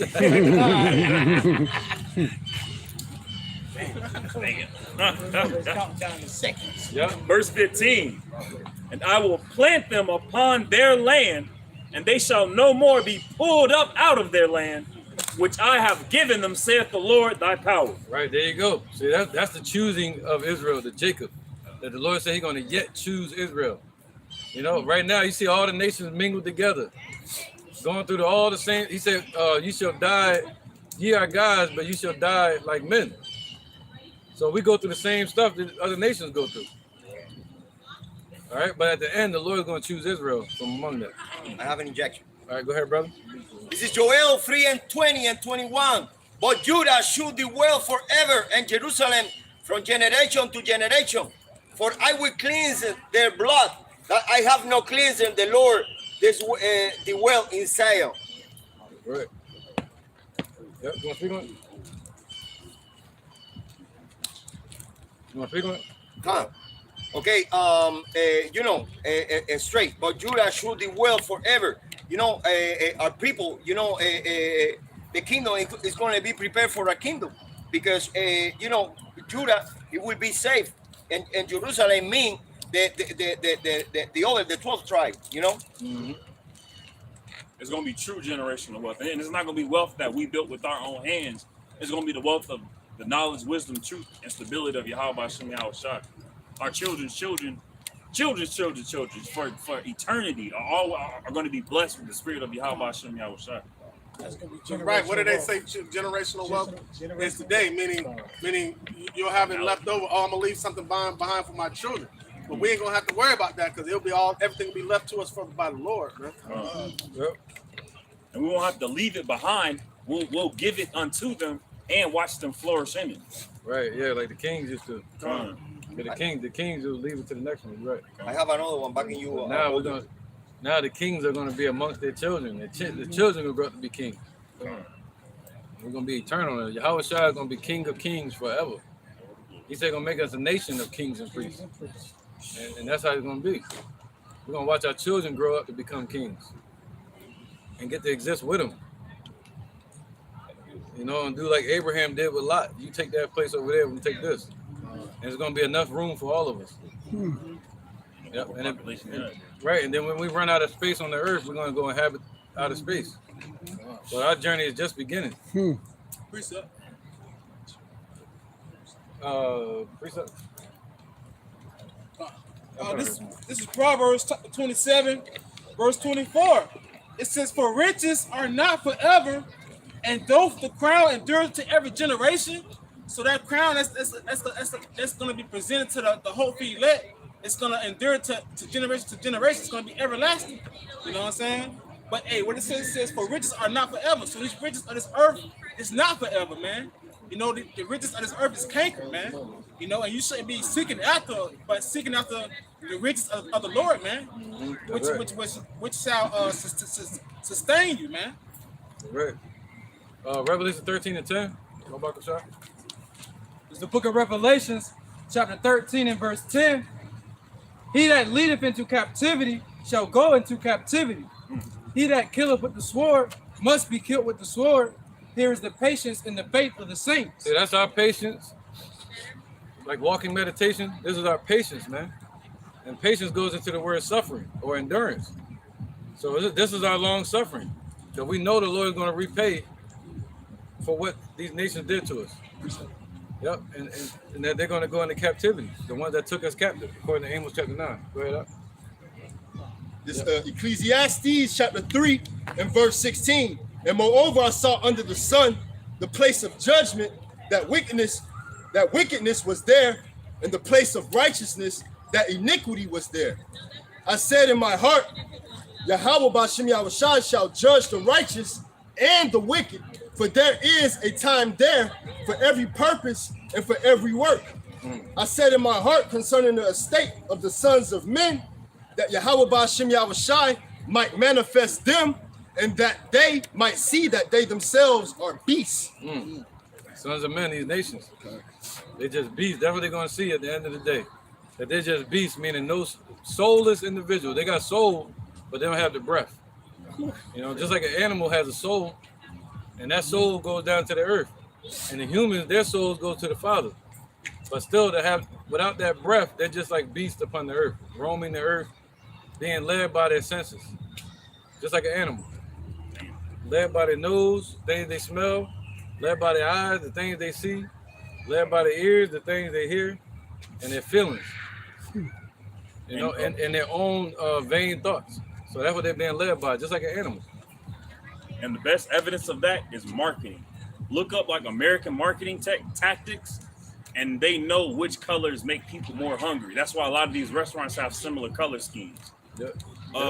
When you go to Disney World, they pump certain smells in different parts to make you think a certain thought, to make you to put you in a certain mindset, to put you in a certain spirit. Hey, an example of that is Esau being that brute beast. And he's fleshy, so he thinks fleshy. So he knows how to entice our people with the flesh, which will never be full. Which will never Right, be because the fulfilled. spirit doesn't get enticed. The flesh does. Then you go into just predator and prey. Just like that basic animal kingdom. Same thing, man. So they're being led by all these things, man. And without Yahweh Ba'Shem Yahushua in the world, without any guidance. Just like there's no difference between a human and an ant, besides the fact that they're walking on two legs and they can talk and speak. Because ants build all day in their environment. Humans build all day in their environment. Just because they build a castle or a courthouse and all these things for power or authority, you know, people think that's like godly, man. Lord provided. That's just a human beastly mind that created something. That's it. You know, It's just somebody's imagination. it's imagination. That's it. In a human form instead of an animal. You know. Right. This is Psalm chapter 2, and verse 1. Why do the heathen rage and the people imagine a vain thing? The kings of the earth set themselves, and the rulers take counsel together against the Lord and against his anointed, saying, let us break their bands asunder and cast away their cords from us. Right. They don't know the scriptures where the Lord said, what can separate us from the love of the Most High? Nothing. Not even death. And that's what they thought, by separating us from the Lord, that they would take our place, that the Lord would choose them, or the Lord would stay away. But instead, no, the Lord said, no, I'm going to yet choose Israel. Look at that. You know, you can't stop the power of the Most High, man. All right. Verse 4. He that sitteth in the heavens shall laugh. Right, because he said, what the Lord has set free is free indeed. There's nothing they can do. All right, go ahead. So he's going to laugh at them. This is funny to the Most High. It's like theater, like Canuck said earlier. Go ahead. Real quick, like you ever watch a cartoon and it's a little dude, he's swinging and he got him like this. That's the Lord. He ain't gonna let him touch us. But the Lord shall have them in derision. Then shall he speak unto them in his wrath and vex them in his sore displeasure. Yet I have set my king upon my holy hill of Zion. I will declare the decree. The Lord has said unto me, thou art my son. This day have I begotten thee. And Right. that's just the point. Yep. Like, his king gonna get set on Mount Zion, not Mount Babylon, not Mount Seir, not anywhere else. It's Israel. He gonna choose Israel. All right. And he gonna knock these other nations, get them out the way, so he can do that. He gonna put that sort of pleasure upon them. Oh, you thought you could do this to my people? And that's what it's gonna be. Right, man. All right. Let's get back to Isaiah 14. The book of Isaiah, chapter 14, Yeah, verse 1, bro. and verse 1. Now it should make more sense, you know? Go ahead. For the Lord will have mercy on Jacob and will yet choose Israel and set them in their own land, and the stranger shall be joined with them, and they shall cleave to the house of Jacob. Right, so let's deal with the word stranger. So right there, that Hebrew word would be gar, G-A-R, gar. And that means an Israelite lacking inheritable rights.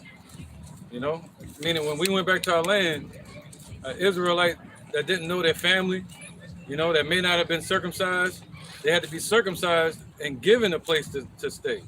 Because they didn't have any inheritable rights. They didn't know where to be amongst Israel. So the same thing with the Gentiles. Coming back into, from the uncircumcision, coming into the circumcision, they become what? Strangers. All right? And today, look at Ephesians chapter, I don't want to go there yet. So it said what? The strangers shall be joined to them, and they shall cleave. Look at Acts chapter 2 and 1. Damn, all the way 22. This is Acts chapter 2, verse 1. I can't do that. And when, and when the day of Pentecost was fully come, they were all with one accord in one place. Right.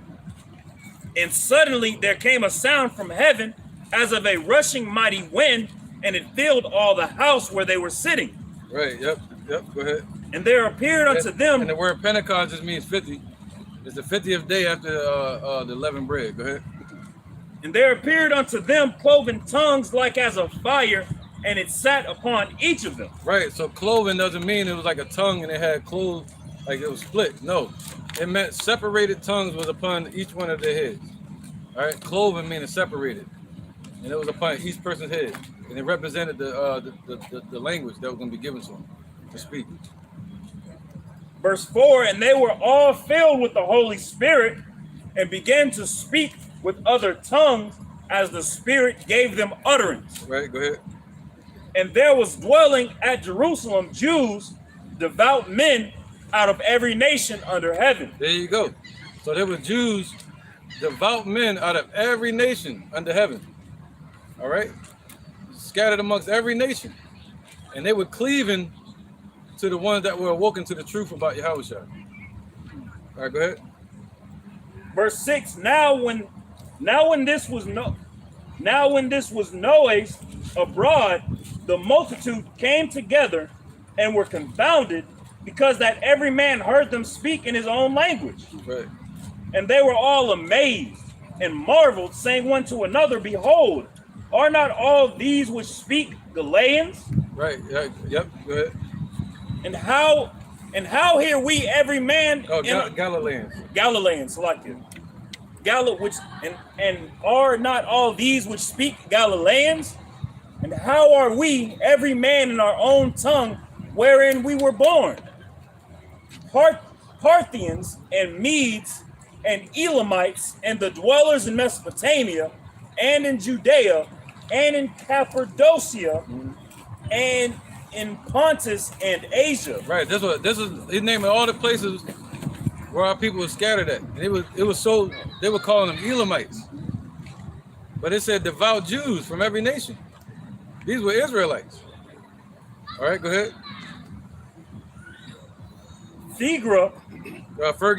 Phrygia, and Pamphylia, yep, in Egypt, and in the parts of Libya about Cyrene, yep, and strangers of Rome. The strangers of Rome. They got that strangers again. You see that? The strangers. All right. Go ahead. Jews and proselytes. Jews and proselytes. Keep going. Cretes and Arabians. Say again. That's it. We're getting you. Cretes and Arabians, we do hear them speak in our tongues the wonderful works of Yahweh. Yeah. And they were all amazed and were in doubt, saying one to another, what meaneth this? Others mocking said, these men are full of new wine. But Peter, standing up with the 11, lifted up his voice and said unto them, ye men of Judea, and all ye that dwell in Jerusalem, be this known unto you, and hearken to my words. For these are not drunken, as ye suppose, seeing it is but the 3rd hour of the day. Right, he was telling the circumcision to stop judging the uncircumcision. You know, he was telling them, those that were in Jerusalem, you know, you got to chill, man, because they're not drunk. Ain't nothing wrong with them. The Spirit dealing with them. All right? And he said it's not the 3rd hour of the day. That means 9 o'clock in the morning. All right? Because back then it was wrong for you to drink that early in the morning. So he said, yo, it ain't. He said, it's the 3rd hour of the day. They're not drunk. All right? The 3rd hour of the day would be 9 o'clock. Go ahead. Verse 16. But this is that which was spoken by the prophet Joel. Right. And it shall come to pass in the last days, saith Yahweh, I will pour out of my spirit upon all flesh, and your sons and your daughters shall prophesy, and your young men shall see visions, and your old men shall dream dreams.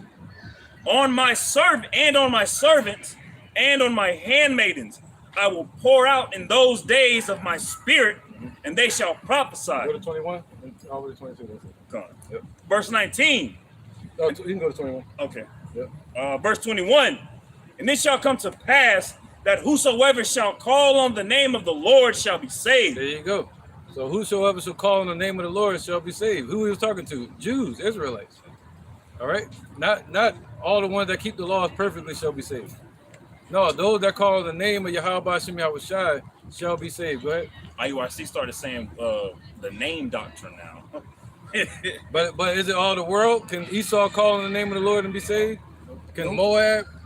Can Xi Jinping? North Korea? Kim Jong-un? Arnold Schwarzenegger? Can he call on the Lord and be delivered? No. Go ahead. Vladimir Putin? Go ahead, brother. Obama. That's a good one. Get to the chariots. Get to the chariots. Now. Get to the chopper. And also they're gonna be like, they'll be back. We're gonna sit there, I'll be about to see and change. Verse 22. Ye men of Israel, hear these words. Whoa, ye men of Israel, hear these words. See that? That's what the word is too. That's what the comforting is too. The word, the comforter. He said, speak to my people with comfort. All right. Ye men of Israel, hear these words. Go ahead. Yahweh Shai of Nazareth, a man of fruit. See, he said Yahweh Shai of Nazareth. That's why these what you gonna call them over there today? I don't want to say it on the YouTube. Khazars, thank you. The Khazars over there in our land today, they can't call themselves Nazarenes. You see that? That's why they call themselves Jewish, not Nazarenes. Yahushua was from Nazareth. He was from there.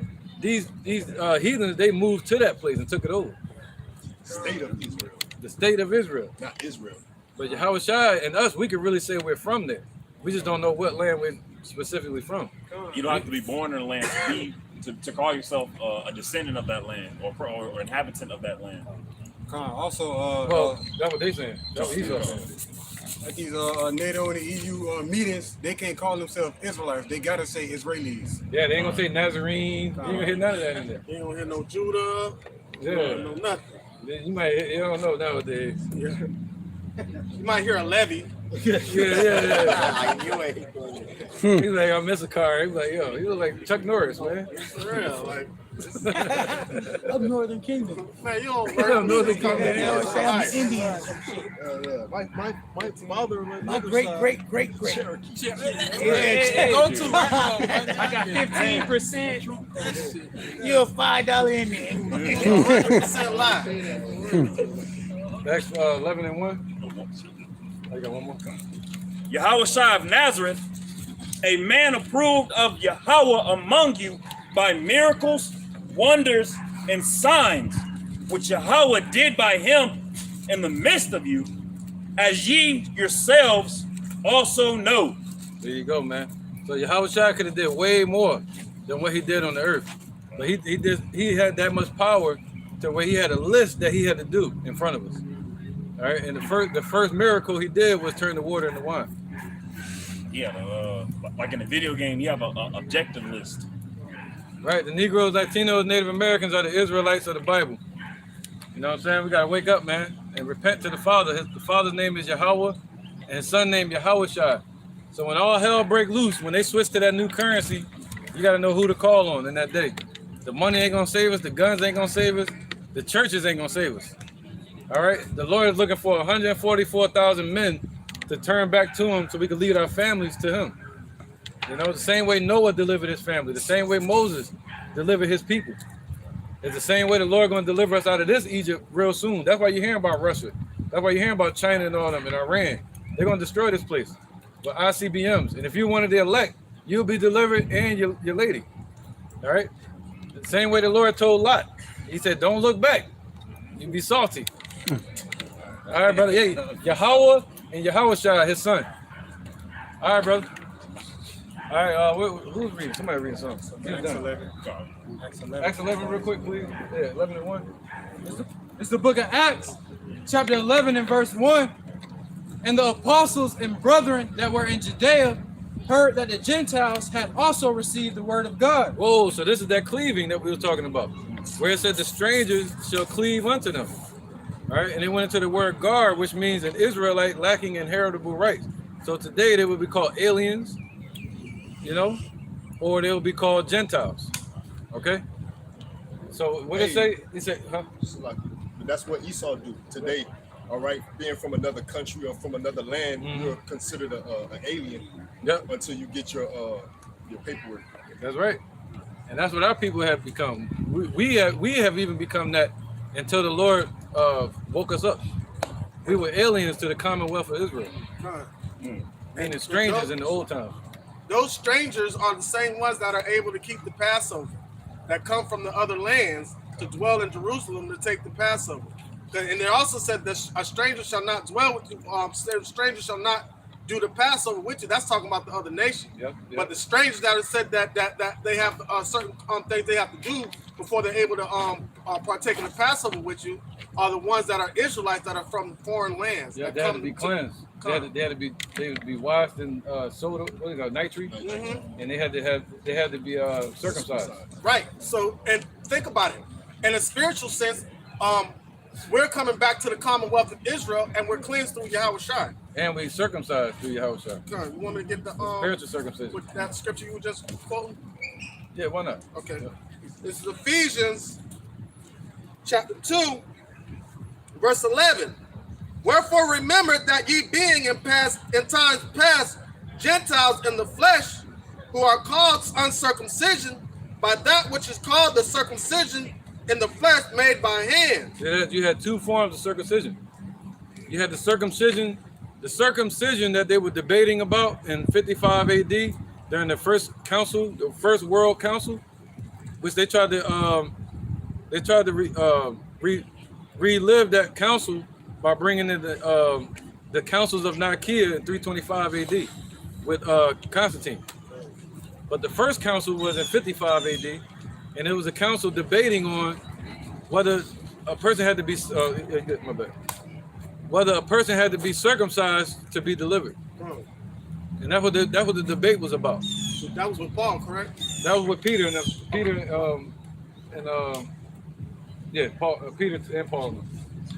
All right, everybody was meeting there, and John too, John the elder. Now, so it was two forms of circumcision. You had the circumcision, meaning those that were keeping the laws, that knew they were Israelites, that were in Jerusalem. But then you also had the circumcision, spiritual circumcised, that woke up to the truth. But then you had the uncircumcision.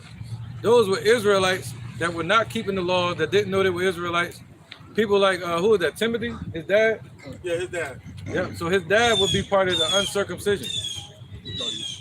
Yeah, he was a Greek. He wanted to be a Greek. All right, or the Romans, which was a lot of them were Jakes at that time.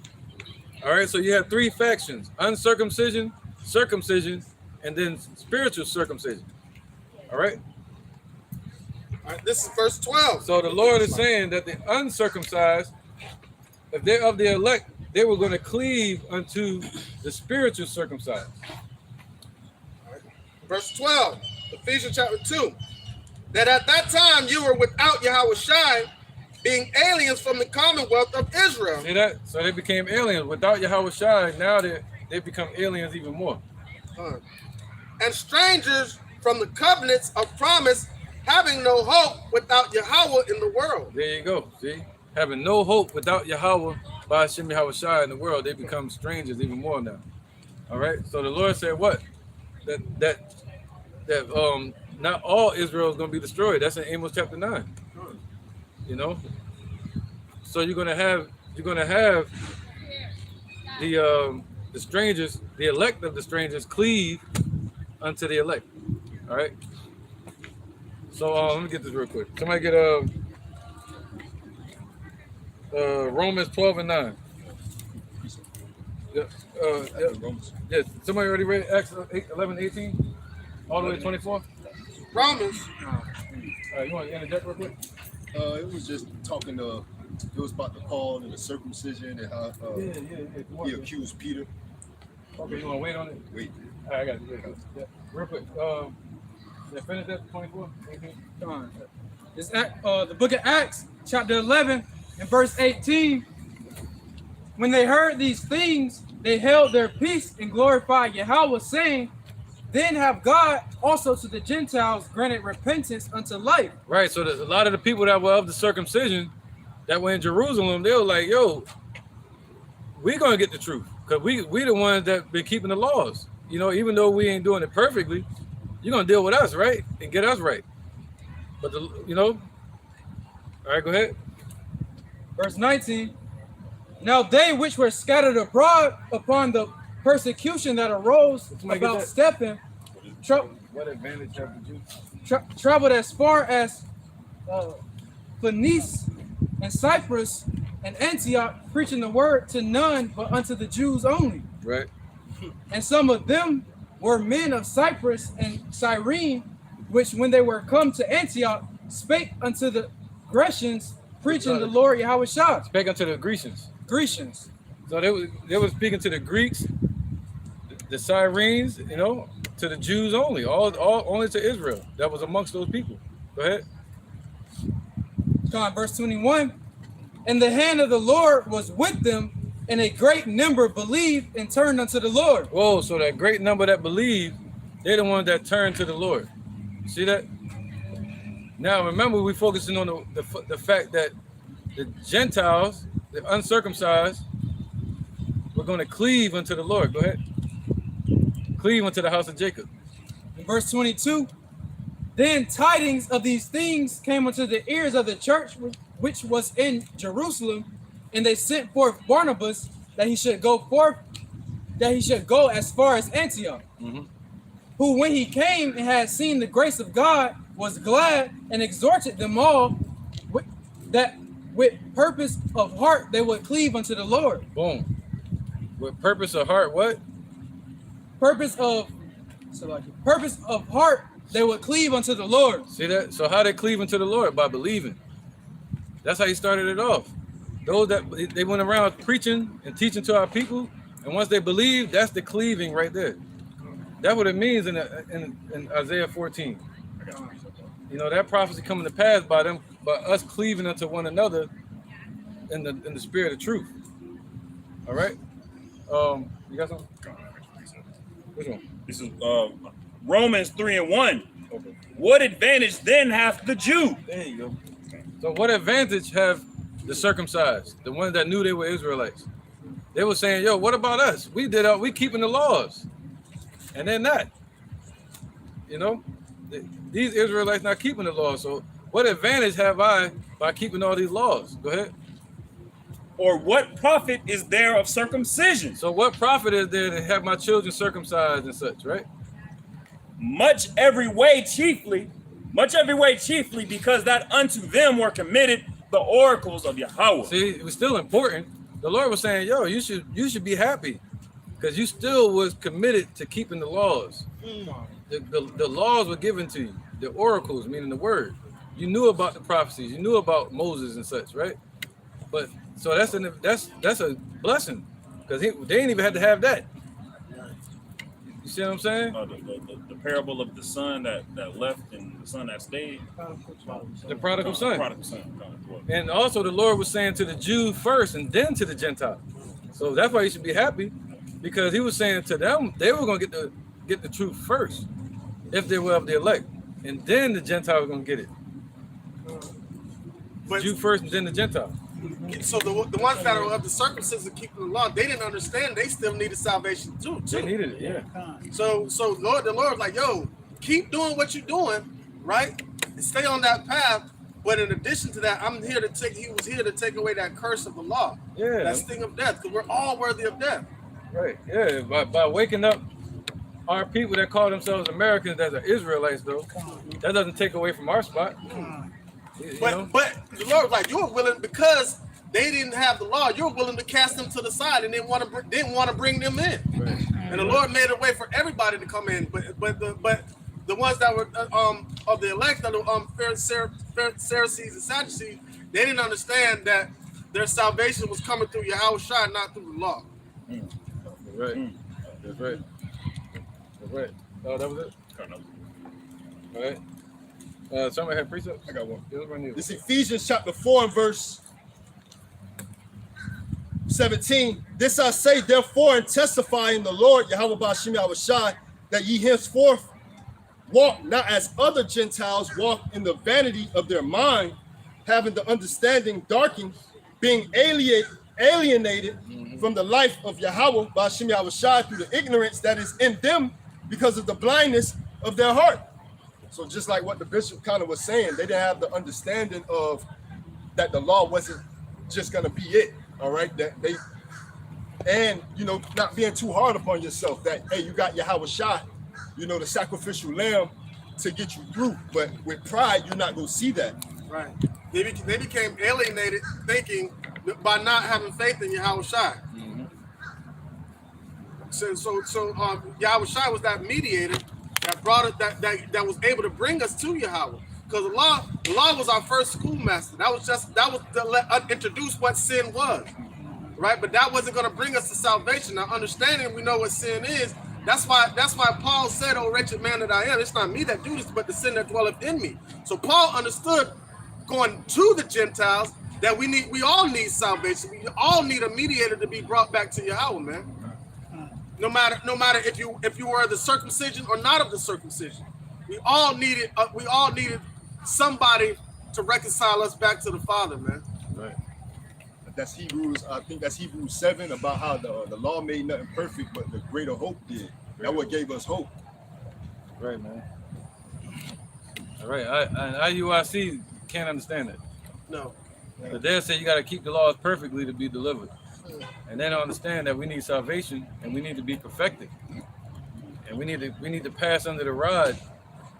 Meaning Yahushua put the laws in our inward part. We need him to do that. To be perfect, man, as a nation. There's no possible way that we can do that ourselves. Yeah, right. Right, you keep the laws to the best of your ability. All right.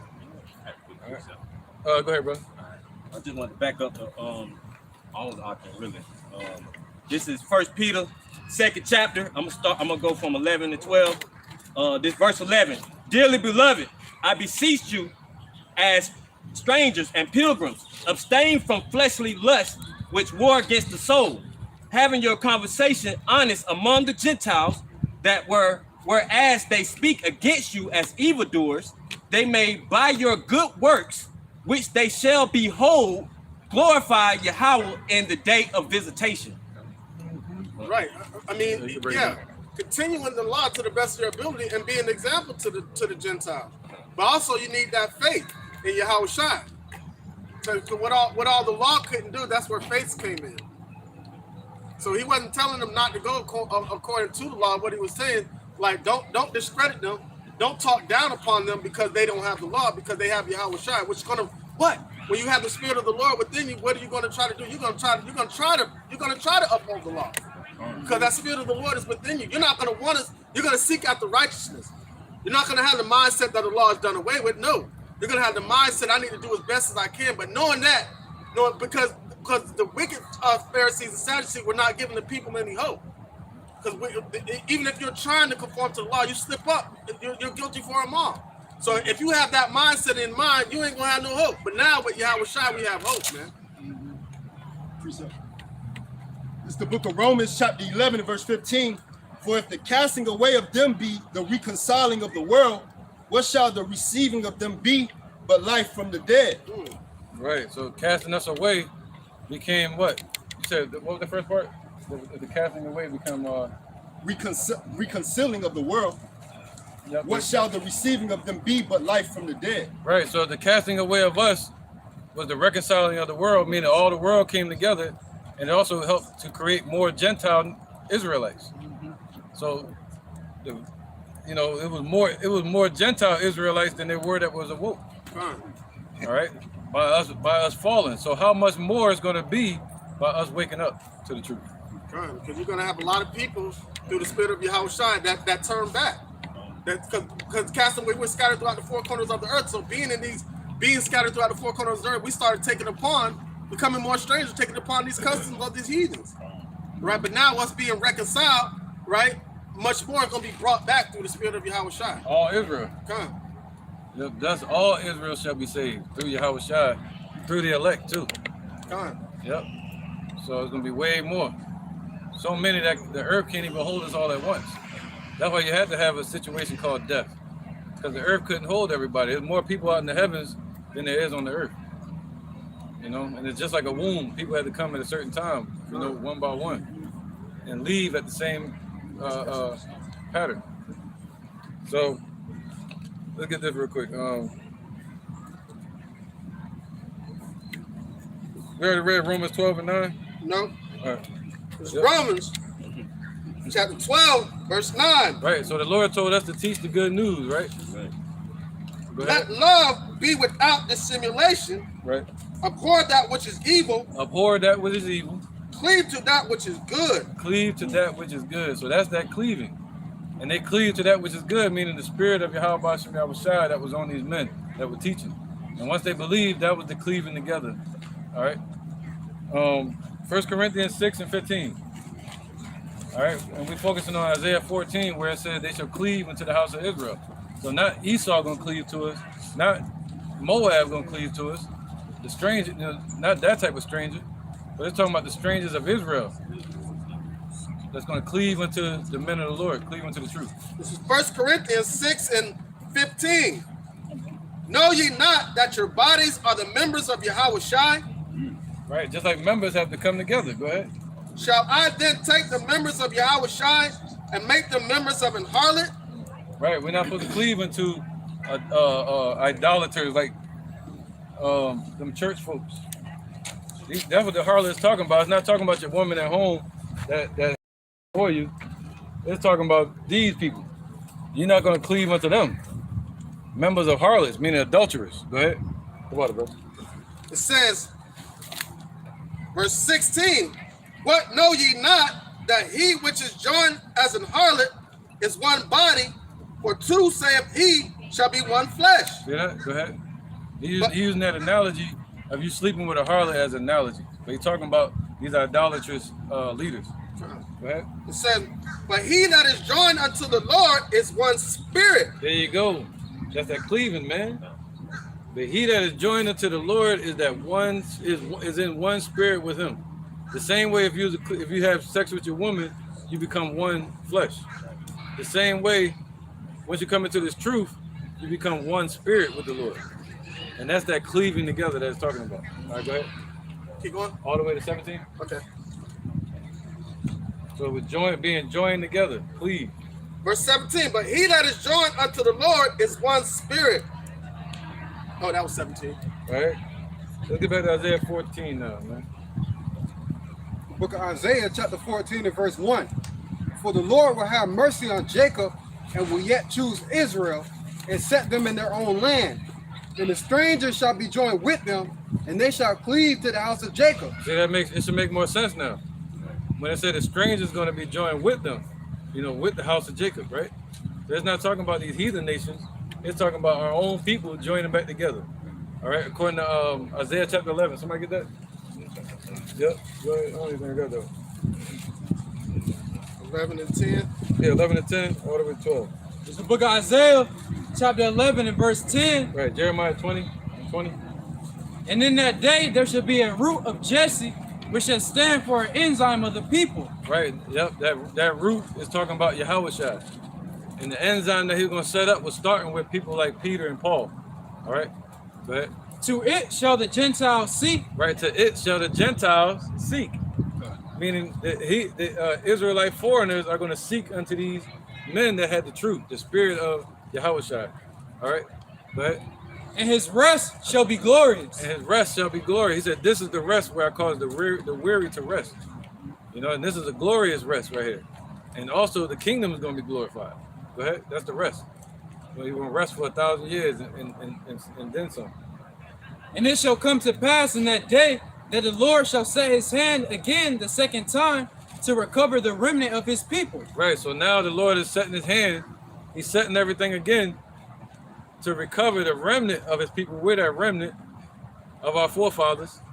All right, go ahead. Something that's left behind like residue.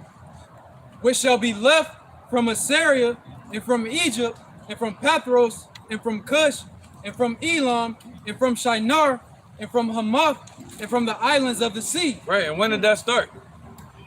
And that beacon went out. His word being published around the four corners of the earth, that went out starting with Peter and then to Paul. A light that shineth in a dark place started with Yahushua to Peter to Paul and then to us today, man. They're magnified all around the four corners of the earth. All right, so that's what he's going to set his hand again to deliver us and bring us together and make us cleave to one another. Go ahead, brother. Making us one body. In verse 12, and he shall set up an ensign for the nations and shall assemble the outcasts of Israel and gather together the dispersed of Judah from the four corners of the earth. There you go. So the Lord going to bring us back together and gather us from being dispersed, scattered all around the four corners of the earth. All right, go ahead. They said gather the outcasts. And that word outcast also goes into being alienated.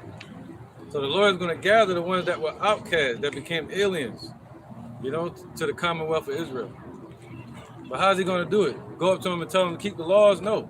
He just went up to them and say, hey, believe in Yahweh Shem Yahushua, he'll guide you. He'll come in and sup with you and lead you to the truth.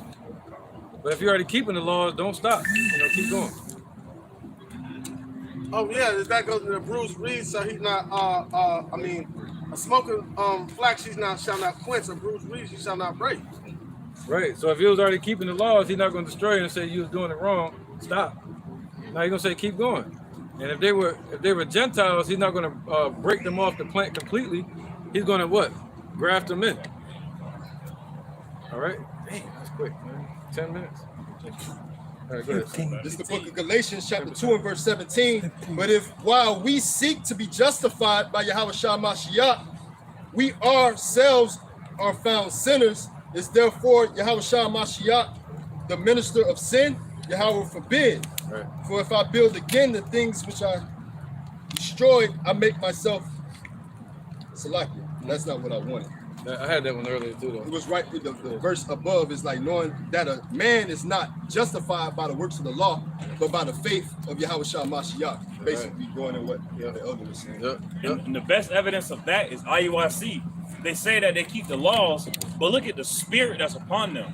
They have a spirit of pride. They have a spirit of folly, con. They have a spirit of wantonness. Disobedience. Iniquity. They got that gig spirit, G-I-G, gain and godliness. All right, let's keep going with all right, so let's go to verse 2. Isaiah 14 and 2. The book of Isaiah, chapter 14 and verse 2. And the people shall take them and bring them to their place, And the house of Israel shall possess them in the land of the Lord for servants and handmaids, and they shall take them captives, whose captives they were, and they shall rule over their oppressors. There you go, man. All right, let's keep going. One more verse. I'm going to break this down. Come on, verse 3. And it shall come to pass in that day that the Lord shall give thee rest from thy sorrow and from thy fear and from thy hard bondage wherein thou was made to serve. Right, so that's how you know the covenant is not, we haven't reached the covenant yet. Because once we have the new covenant, we're going to be at rest, man. We're going to be in the kingdom. We're going to have the new bodies, you know, and the Lord going to give us crowns. He's going to put the laws in our inward part. He's going to make us perfect in the sight of Yahweh. You see that?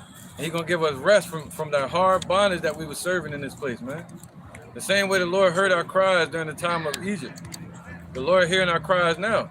But we didn't know how to cry unto him until he gave us his spirit, the truth. So now we're able to call on his name and cry out to him. All right, so he heard our cries. Our cries have entered into the ears of the Lord of armies. And he heard us in an appointed time. He hearing us, listening to us. Go ahead, bro. This is Hebrews chapter 8, verse 8.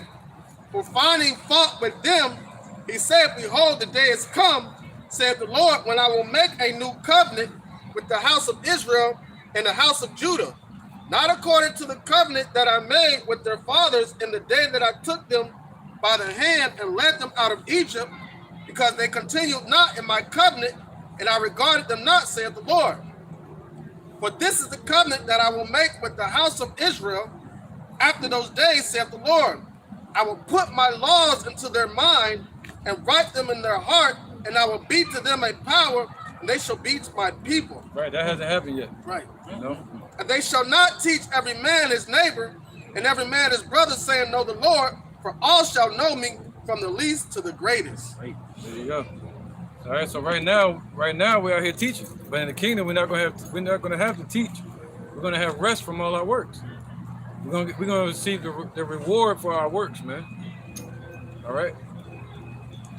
Let's keep going. Look, somebody get 2 Ezra 6 and 8. He said the people, see, he said, I will call them my people, which were not my people. See, once the Lord has made us into his people again, like he's doing now, he said, I will hear them and say, it is my people. See, that's the first part we were reading in Isaiah 14, where it said they're going to be joined with each other. You see that? And the Lord going to have mercy on them. Right? Build them into a nation and then have that nation become hunters and take over. And take the world back, take the kingdom. All right? But he got to build us up first before he can use us. All right, somebody get that? 2 Ezra chapter 6, verse 8. And he said unto me from Abraham unto Isaac, when Jacob and Esau were born of him, Jacob's hand held first the heel of Esau. For Esau is the end of the world, and Jacob is the beginning of it that follows. See, that's how you know. That's the sign to look for of the Lord's return. Esau's end, not Ishmael's end, not the Africans' end, the end of their world. No, the end of the age, meaning the kingdom. The end of Esau's kingdom, man. The Idumeans, Antipater the Idumean, the Greeks, the Romans. When we see their end, we see Satan divided against Satan, we know that it has an end. That we're in the time of their downfall, according to Daniel chapter 2. All right? So he said Esau is the end of the world and Jacob is the beginning of it that follows, man. All right, so why? Because they're going to be brought to their place. They're going to be in what? Slavery. They're going to drink of the cup. All right, let's get Isaiah 24 and 22. Right? They're going to be taken and brought to their place, man. What's their place? To be base men. To go back braying in the bushes again. Right. Eating ticks off their body. Yep. This is Isaiah chapter 24, verse 22. And they shall be gathered together as prisoners are gathered in the pit. Whoa. So they're going to be gathered together like prisoners are gathered in the pit. Right? So they're going to be put in pits, man. And shall be shut up in the... Oh, select. No, you good. You good. The water.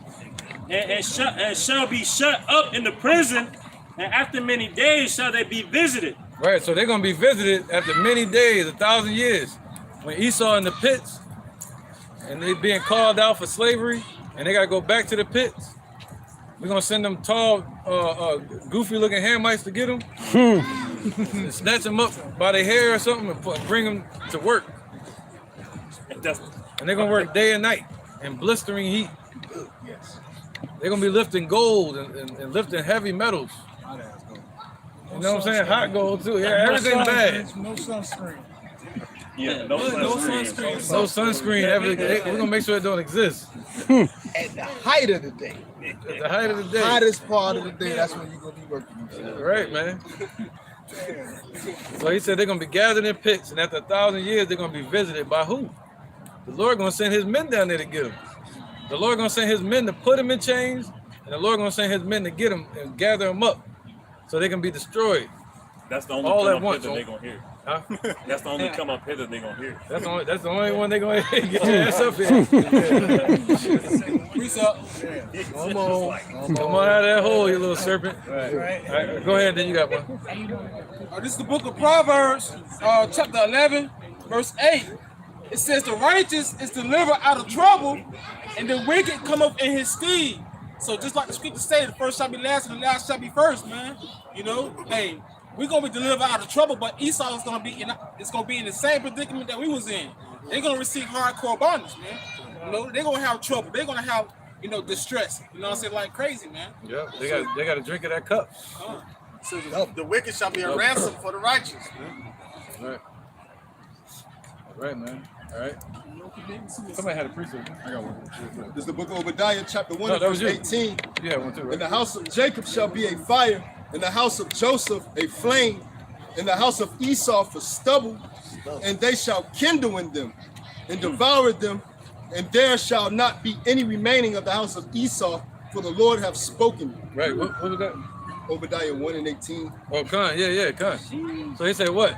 They're going to be for stubble, and he said they should kindle in them. The word kindle, not saying they, you got some people saying we're going to blast them with like fire. Yeah, that could happen, but it's going to be bigger than that. It says to hotly pursue. Just like they pursuing us around. It said, Lucifer, son of the morning, I'm going to chase you off the earth. So they're going to be chased. Like a chase row in that day.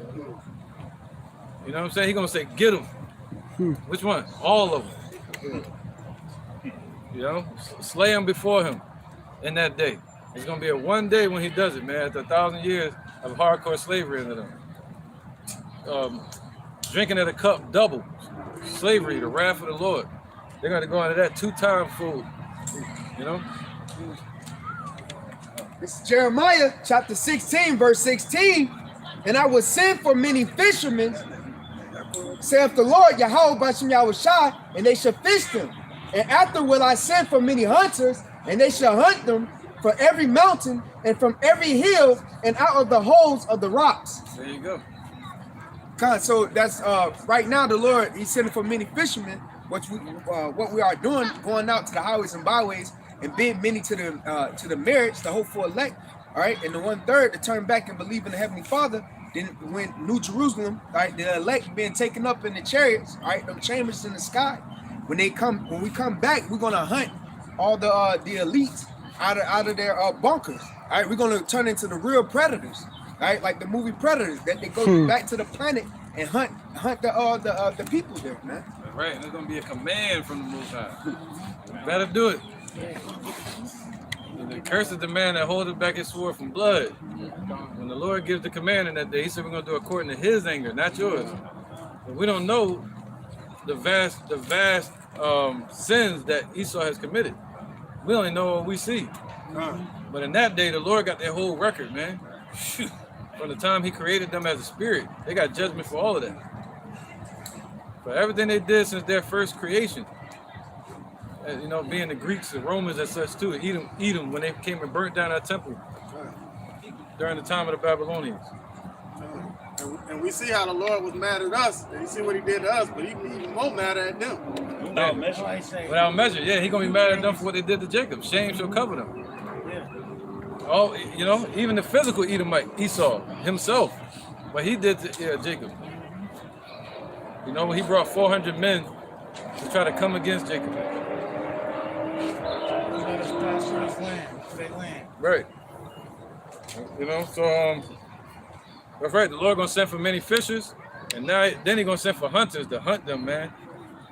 And then that goes into the book of Psalms, where it say, "Shall wake up upon their bed." Word Sword in their hand. Yeah. So, yep. So he said, what? The people shall take them and bring them to their place. You got it real quick? Yeah. Sorry, bro. This is Psalms 149. I'm gonna start at verse 2. It says, "Let Israel rejoice in him that made him. Let the children of Zion be joyful in their king." Right. Yeah, these heathens ain't gonna rejoice that made them. Even though the Lord made them, He ain't give them no reason to rejoice. He said, "Let Israel rejoice in the one that created them." Go ahead, brother. Let them praise his name in the dance. Let them sing praises unto him with their timbrel and harps. Right. It says, "And the Lord Yahweh Ba'ashem Yahushua taking pleasure in his people, he will beautify the meek with salvation. Let the saints be joyful and glory, and let them sing aloud upon their beds." All right, because why? What the saints hoping for? We read it earlier. This is the prayer and the patience and the faith of the saints. So go into captivity.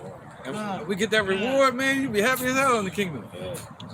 Go ahead. He said, what? Let them what? Go ahead. It says, "And let the high praises of the Most High, Yahweh Ba'ashem Yahushua, be in their mouth and a two-edged sword in their hand." So they're going to wake up, you're going to wake up like Prince Hakeem did on Coming to America on your bed. And you're going to think about America. You're going to remember all the punishment we went through. But you ain't going to be able to, just like you can't escape out of this right now, you ain't going to be able to escape out of the kingdom. That's going to be your blessing. You're going to see the golden walls, whatever the house going to be made out of. All the women we're going to have, you're going to have powers. You have a crown. And you're going to have a two-edged sword in your hand and the word in your mouth. So you're not going to have the Bibles no more. And we don't have the mindset of Prince Hakeem in that movie too. He was kind of done with living in royalty. He was just like, he wanted to renounce his royal throne. Yeah, for a woman, for one woman. Yep. How much percent? 9. Okay, cool. We good. Go ahead.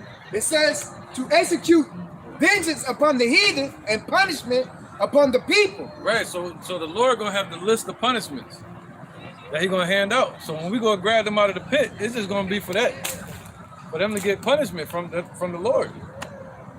So they're gonna be given punishments every day, all the way until their final destruction, to where the Lord gonna say, we're gonna kindle in them, and they're gonna be as chaff, as stubble. Thank you. So they're gonna get their ass whooped all the way up to that point. It says to bind their kings with chains and their nobles with feathers of iron. There you go, man. Yep. To bind their kings with chains, man. And their kings gonna be brought to us too. See, we're gonna send them Hamites in there to get them. Just with violence. Just with violence, yeah. Kick him in the mouth first, then drag him out. Get him. Get him. Go ahead, brother. To execute upon them the judgment written. This honor have all his saints. Praise ye the Lord, Yahweh, Ba'ashem Yahushua. This is an honor that the Lord gonna bless us with, to go down there on a daily basis and tie them shackles around them damn ankles. Tie them damn shackles around them wrists. Put these on, put them nice and neat for you. Yeah, come with me. Take them to get their judgment for that day. Just like when you get locked up, when it's time to go to court, they put you all in that room. You see them coming with that cart with all the shackles on it. Yep, that's it. That's it. You hear that motherfucker go click. Yeah. Hey, the deed is done. Yeah, man. Wait for that click. That could be the best sound in the world. All right. So they said the people shall take them and bring them to their place. Let's get Ezekiel 25 and 14. Yep. This is Ezekiel chapter 25, verse 14. It says, "And I will lay my vengeance upon Edom." Oh, they're going to eat him again. So they're going to lay his vengeance, not our vengeance, but his vengeance upon Edom. Go ahead. by the hand of my people Israel. By the hand of his people, man. Physical hands of his people. All right, we're gonna lay hands on them. Right? And they shall do in Edom according to my anger. And yep, we're gonna do in Edom according to his anger, man. Amongst that nation of Edom, meaning each individual of the nation of Edom is gonna get judged. All right, and it's gonna start here in Babylon, where the Lord said, if they're here, they're not gonna make it out of here. All right, them or their children. And according to my fury, and they shall know my vengeance, saith the Lord, Yahweh Bashem Yahushua. See that? And they're gonna know it. They're gonna know it, man. The Lord, see, right now they don't know it. You talk to them, they like laughing and shit, walking by, but they will know. We gotta have faith in that they're gonna know it. Not like maybe know it, but they're gonna know it, you know, in that day. All right. Daniel 2:44. Precept. It's Daniel chapter 2, verse 44. And in the days of the kings shall the power of heaven set up a kingdom which shall never be destroyed. Right, in days of these kings, which will be the Europeans, EU, Rome, you know, NATO, America. So in the days of these kings, the Lord is establishing his kingdom right now. The tabernacle of David, rebuilding us up, a spiritual house. All right, go ahead. And the kingdom shall not be left to other people. Right, so the Lord said the kingdom of heaven is within you. So once we get built up, meaning edified, then we have all the bricks to the kingdom that we need and the chief cornerstone. And then now we have a safe place for the rest to run into. Go ahead. But it shall break in pieces and consume all the kingdoms, and it shall stand forever. Right, so this kingdom, the Lord is going to use their hands to break in pieces these other kingdoms. You see that? And this kingdom, once we're in power, is going to stand forever. Never fall again, man. But after the Lord is building us up now, think about it. Our start has already begun. We just got to move quicker and in that trust the process. Precept. Go ahead. Because the Lord is going to choose us, man. You had a precept too. Yeah, let me let him go first, and then you, and then. This is Ezekiel chapter 33. Just going back to the point when it says they will know. It says, and when this comes to pass, lo, it will come, then shall they know that a prophet have been among them. All right. They're going to know about the strength of the Lord Yahweh Bashem Yahushua has set his prophets around the four corners of the earth. All right. Prophesying the downfall of the sinful kingdom, man. You know, so therefore, by these prophecies coming to pass, all right, they're going to know that it's a work of the Lord Yahweh Bashem Yahushua. Why? Because it's a reality coming to their false reality, man. You know, right? Because Revelation 16, it says, even when the destruction comes, Esau's still not going to repent. But in the kingdom, it's going to be whipped into them. It's going to be whipped into them. They're going to get beat so much that they're going to know the power of the Lord. That's what it's going to take. Right, they're going to feel it, man. You know? Right. So, precept, brother? Who is that? You, go ahead, bro. We got like 8%, brother, 5%? Okay, go ahead. This is Isaiah 41, verse 15. It says, behold, I will make thee a new sharp threshing instrument, having teeth. Right, teeth represent power. So we don't have no power. Without Yahushua, we have no power. So the Lord said he's going to make us a threshing instrument. Like, yeah. It says, thou shalt thresh the mountain and beat them small. Yep, Sodom, I mean, America's almost over. This place? Yeah, man. So you got to change your ways. I'm probably too late, but you got to change your ways. You know what I'm saying? It says, thou shalt thresh the mountains and beat them small, and shall make the hills as chaff. Right, so the Lord is about to make all these governments, all these kingdoms as chaff. All right? How? That's why you hear about Russia. That's why you hear about China. That's why you hear about Iran talking about sending missiles over here. Why? Because it's going to be fire, the judgment of the Lord, man. You see that? To burn up the whole alphabet. Hey,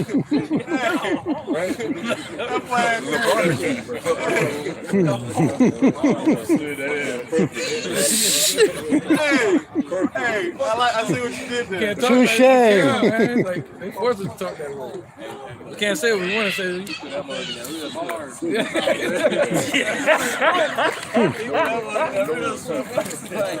Come on, man. Go. God, this is the book of Psalms, chapter 23 and verse 5. Yeah, because that'll bring a lot of anger and frustration, man. Yeah, man. Come on, Psalm chapter 23 and verse 5. Thou preparest a table before me in the presence of my enemies. Thou anointest my head with oil, my cup runneth over. And the reason why I brought that out, to back up the brother that brought out that Daniel. You see what I'm saying? Because the Lord is setting up that table in the presence of our enemies. You see, the Apostle Tahar just did a video, commentary on the video about how basically these devils, they want to be us. You know how the elders spoke on how Vocab Malone want to be us because they see that this table that the Lord is setting, you know, before us. Ooh, man. He got to stand up and eat. That Lord is, you know. And when they see that we right, we, you know, and we was right doing all this work, remaining, you know, just together, and you know, in the spirit of Yahweh Shem Yahushua, have been praising them, and they realize that they have not been doing it. They're gonna realize within themselves they have erred from the way of truth, and they're not gonna be chosen. All right, let's get Jeremiah 51 and 20 real quick. Jeremiah chapter 51 and 20. Thou art my battle axe and weapons of war. For with thee will I break in pieces the nations, and with thee will I destroy kingdoms. And with thee will I break in pieces the horse and his rider. And with thee will I break into pieces the chariot and his rider. Right, so the Lord gonna break all their power that they have in this earth, man. Tanks, planes, whatever they got. You know, and also their power, which is you know, Revelation chapter 6, what they use. You know, the pale horse. The Lord gonna break him and his power. The horse is the main thing for Satan. That's right. They say, that's gonna break the horse and his rider. That's like the old saying, screw you and the horse you rode. Right, man. So yeah. So the Lord ain't gonna just destroy the house. He gonna destroy the whole foundation. That's the main thing they like to do in their little in their parades. They'll come through with their tanks and all this, and the people ooh and all at it. But the Lord gonna break it down like, oh, what we got now? Nothing. Yeah. Your hopes was in vanity. So that's what y'all gonna be left with, nothing. Yeah, because America gonna be done by that point. The elect gonna be around the world destroying all this stuff, man. Yeah, everything they built up, they're gonna beat their swords into pruning hooks. So they're gonna have to tear all that down. All the tanks that you see with Russia, everything they got, gonna be taken from them. They're gonna become farming tools, technology for that. And evidence of that is after World War II, Great Britain, all the cots that were made for medicine, they use those cots as fences around the city of London. So when you look at some of the fences, those are actually military cots that were refurbished. They beat their swords into plowshares, and they're going to do it again too. Yep. Jeremiah 51 and 20. Jeremiah chapter 51 and 20. Oh, you already read that. Psalms 144 and 1. Oh, you already read 23?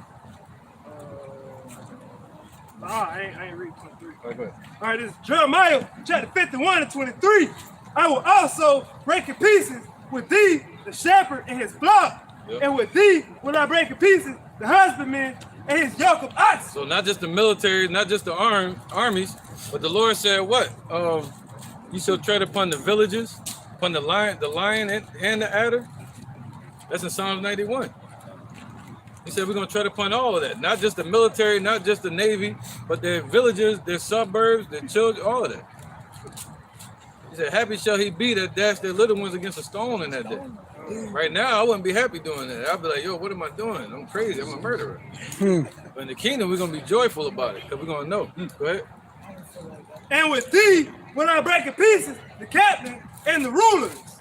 And I will render unto Babylon and to all the inhabitants of Chaldea all the evil that they have done in Zion in your sight, saith the Lord. And that's spiritual when it's talking about the Chaldeans today. And that's talking about the Illuminati, the elites of Esau, the globalists. they're gonna be hunted down. You know, so he's gonna use his elect to break them in pieces. That's why the Lord gonna choose Israel. All right.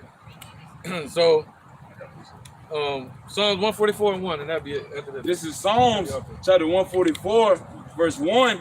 Blessed be the Lord, my strength, which teaches my hands to war and my fingers to fight. Right. So the Lord gonna teach our hands to war in the kingdom, man. And we're not gonna do it of our own will.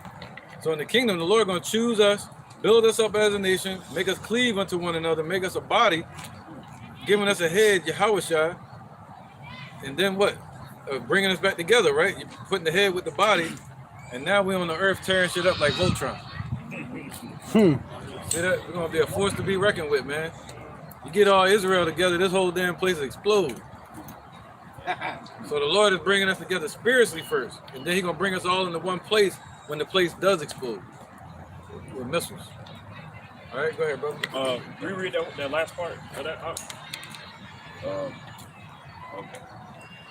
This is Psalm chapter 144, verse 1. Yep. This is the very last part. Yeah, whole thing. Nice and strong, but quick, y'all, because it's time. Blessed be the Lord, my strength, which teaches my hands to war and my fingers to fight.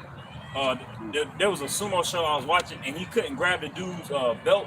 So he said, your pinky is weak. You should strengthen your pinky. And dude started strengthening his pinkies and started doing pull-ups with just his pinky so he can get stronger at grabbing people and throwing them. Like just on that small, minute level, the least shall be the greatest. The least shall be the greatest in the kingdom of the Lord. That's all. But I also wanted to bring this out. This is Exodus chapter 7. I'm gonna start at verse 4. This is going back to them knowing the Lord, knowing the power of the Lord. But Pharaoh shall not hearken unto you, that I may lay my hand upon Egypt and bring forth mine armies and my people, the children of Israel, out of the land of Egypt by great judgments. And the Egyptians shall know that I am the Lord when I stretch forth mine hand upon Egypt and bring out the children of Israel from among them. So just like in the days of old, the first Exodus and this Exodus, they are going to know that Yahweh is the Lord, that He is power. And His people, so-called Negroes, Latinos, Native Americans, the Israelites, are His people as well. Right. Can somebody read Isaiah 14 one more time, and that's it? Okay, Isaiah chapter 14 and verse 1. For the Lord will have mercy on Jacob and will yet choose Israel and set them in their own land. And the stranger shall be joined with them, and they shall cleave to the house of Jacob. And the people shall take them and bring them to their place, and the house of Israel shall possess them in the land of the Lord for servants and handmaids. And they shall take them captives, whose captives they were, and they shall rule over their oppressors. And it shall come to pass in that day that the Lord shall give thee rest from thy sorrow, and from thy fear, and from the hard bondage wherein thou was made to serve. Yep. Oh, go ahead. Verse 4. That thou shalt take up this proverb against the king of Babylon and say, how hath the oppressor ceased? The golden city ceased. The Lord hath broken the staff of the wicked and the scepter of the rulers. He who smote the people in wrath with a continuing stroke. He that ruled the nations in anger is persecuted and none hindered. There you go. One more. Verse 7. So they're going to be persecuted and nobody going to be able to stop it. Verse 7. The nations. Go ahead. The whole earth is at rest and is quiet. They break forth into singing. That's it right there, man. All right, so we're going to end it there, man. So that's the breakdown on Isaiah 14. If anybody needs it, you can go back to this video and write your notes. You know what I mean? So that way you can teach it too. And the more we move in that spirit, we have to mock each other at times, you know? The mockingbird type of thing. And we become a body in that way, all right? So with that, we're going to end it there, man. You know, and give praises to the Most High and His Son, Yahushua.